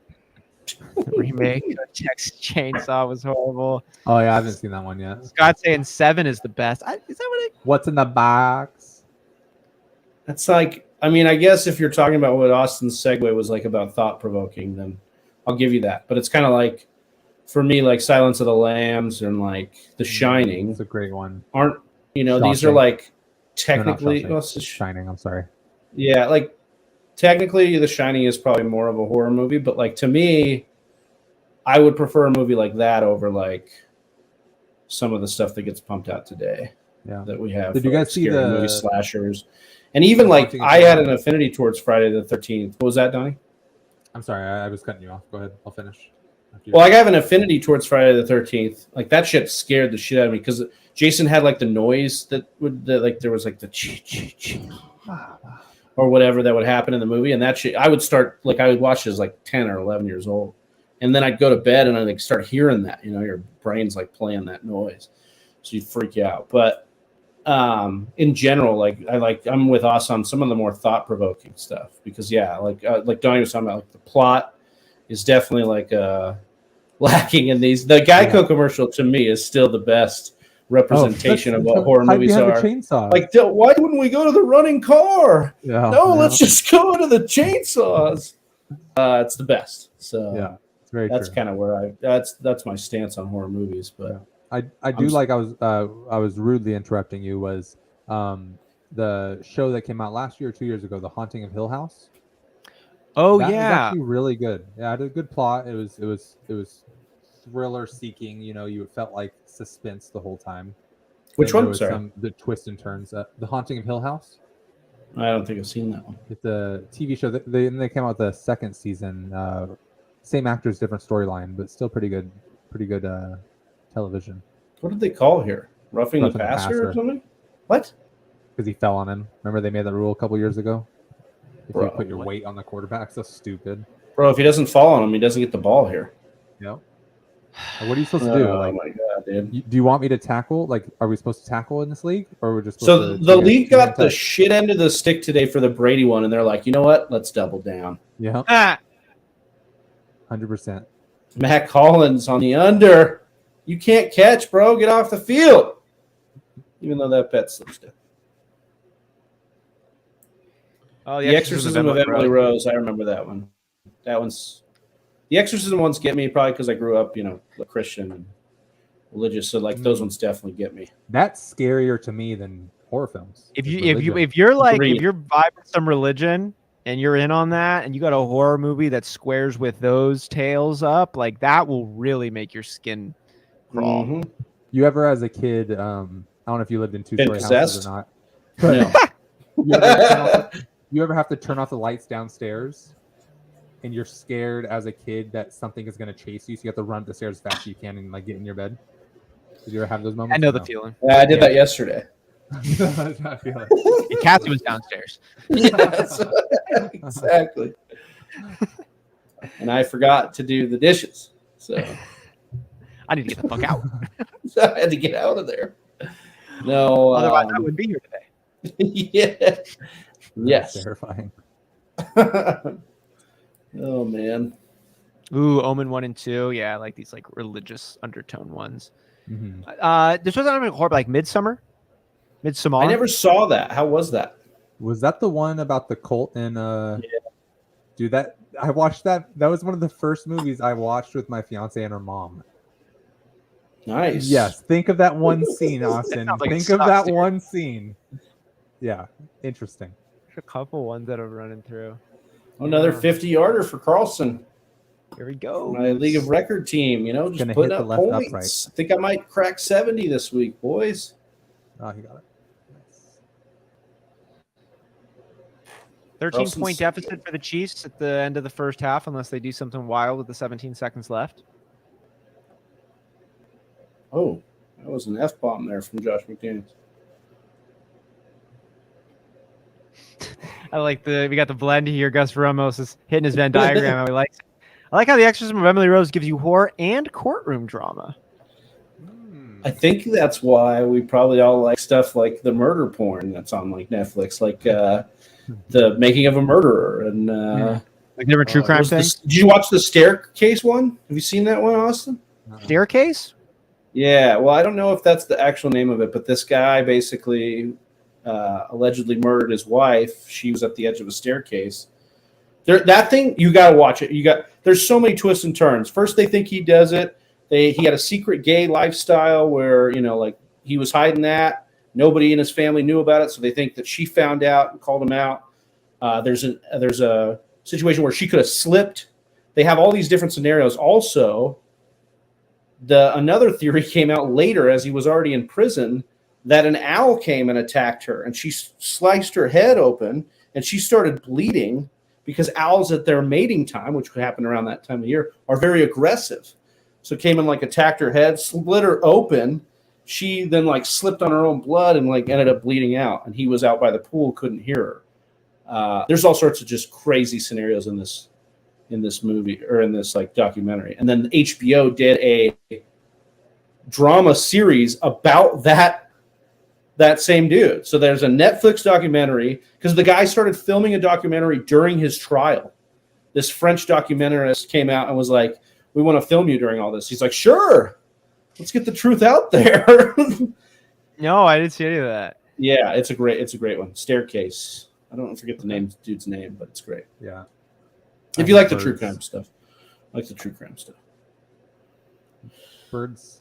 I like the ones that aren't so heavy as like crazy murder. You say I like you when like it's like, watching the Dahmer stuff? Dahmer one was just fantastically made. well, yeah, I like, I got preferences. I guess it was my favorite, but I like the ones that are a little bit lighter. I like the ones where it's like, oh, we can have like a true crime story about something that's not like crazy murder. The crazy murder ones can be entertaining. They could be captivating, but I like the ones that are like about like a stolen painting or something also. Yeah, I like a little bit more National Treasure to my true 12 crime seconds stuff. at the 48-yard line. He says, I want a stolen painting. Oh, There's some good deep. ones about stolen art. Oh, he had him too. Oh man. He had him. Love You when know, teams did you act- watch all of the Dahmer show, Austin? You know what one of my favorite, the creepiest scene of that whole show was? With John Wayne Gacy. You remember that scene? I thought it was so creepy and so well done that I thought there was going to be a spin-off series about John Wayne Gacy. Well, there's a like is it the John Wayne Gacy tapes or something on Netflix? They don't even they've got some stuff on him. If you watch that, they don't even really talk about creepy. how he's a clown killer. But yeah, that was really creepy. Yeah, that one's special. Oh, they're just going for the field goal. 3 seconds left. I love to see him go for it. It kind of I drives don't me know if crazy. they are as going teams for the field goal. Well, maybe they are. 43-yard line, 3 seconds left. Oh, Yeah. Field Which goal. 43-yard line are they on? Yeah, They're but this on, guy's like already missed. 43 yards away, so it's 50. Dude, Harrison Butker looking like a mini Travis Kelce right there. 60-yarder? Yeah, the same Swat. Oh, barber. no, the third. Where are they? Matthew Wright. 60-yarder, he's not making this. 70-yarder? I don't No, know. dude. He's Don't just matter. not making it. It's Matthew Wright. They should have just got Mahomes lined up and tried a Hail Mary. Yeah, I'd rather do that also. Same chance, probably. Oh, if they could have hit Kelce on that one, though, he was wide. Do you like the Dimishka movies? They're okay. I did like the books, the Dan Brown novels. I think they're enjoyed the okay. movie. Yeah, I enjoyed the movie. I like the National Treasure movies too. Me too. Yeah, they're coming out with a show on Disney Plus. I just like it. I just, maybe this stolen necklace or something. Did you watch that? You watched the what was the one with he's gonna drill this Oh, one. he might have made it. Nice. 59-yarder. He said, "Fuck you, He's Donnie." like, sit down, Dude. Bucker. You suck. How far? That looked like it had some serious juice on the kick. Yeah, dude, that thing was nice. Like the camera. Did you see the camera wasn't even able? Like it was high on the frame. Like this kicker kicked beyond the cameraman's expectations. that ball He's looks trying to- lubed up. That was a 59-yard look field goal, lubed up. bro. Doesn't that ball look? Oh, it was way That closer. ball- Never mind. yeah, like that was high. 61. Yeah, that ball looks absolutely like drenched in KY jelly or something. Is I that don't know if that's. Butker cheering it there? Yeah, that was Butker. Yeah, Yeah, Mini Wright is Kelce. just fighting for a job now. yeah. After this game, he's like, "Someone's got to sign me." Dude, some cool chats coming in. I love Whisper Nation going off on all of the true crime and mystery shows. This is fun. Well, this has been fun. Oh, yeah. We're at half. It means we're out of here. Donnie, Travis, any words to share with the faithful Whisper Nation members? We'll be back for the waiver wire show tomorrow with Alex Caruso of Football Ooh, Guys. nice. We're excited to get Alex back on the show and pick his brain. We've got some big waiver names to talk about. We previewed a few of them tonight, so it'll be exciting to get on here. That's 7:30 p.m. Eastern, 4:30 Pacific. And, of course, stay tuned to the brand, YouTube, Twitter. We're going to be putting stuff out all week, so stick with us. Hell yeah. Donnie, anything to share before we close it down? For the slip. That's all I want to say. The second For the half slip. for the slip. Donnie Rock also appreciate the good words. Appreciate y'all. Ronald, Scott. We had a lot of folks coming in. Josh was in here. That was awesome having Troy. you over here. Thanks, Troy. Troy. Brett Johnson, Albert, Fleabit, Peanut Butter Monkey. Nemo ladies, Gus Ramos, George Hale. It's been an awesome evening. I hope all of your bet slips hit. I hope all of your players stay healthy and all of your wildest dreams come true. I'm Austin Sear. That's Donnie Tubbs. There's Big Travie. Johnny Hicks, you know him as well. We are the Fantasy Whisperers. We'll catch you next time, Whisper Nation. Peace. Peace. Right here. Look at you go. You made it to the end of another one of our videos. Hey, if you still have some questions, I totally understand. Or you just want to join an awesome fantasy football community, head on over to our Discord chat. Link is in the description below. And if you're still not sold on us, check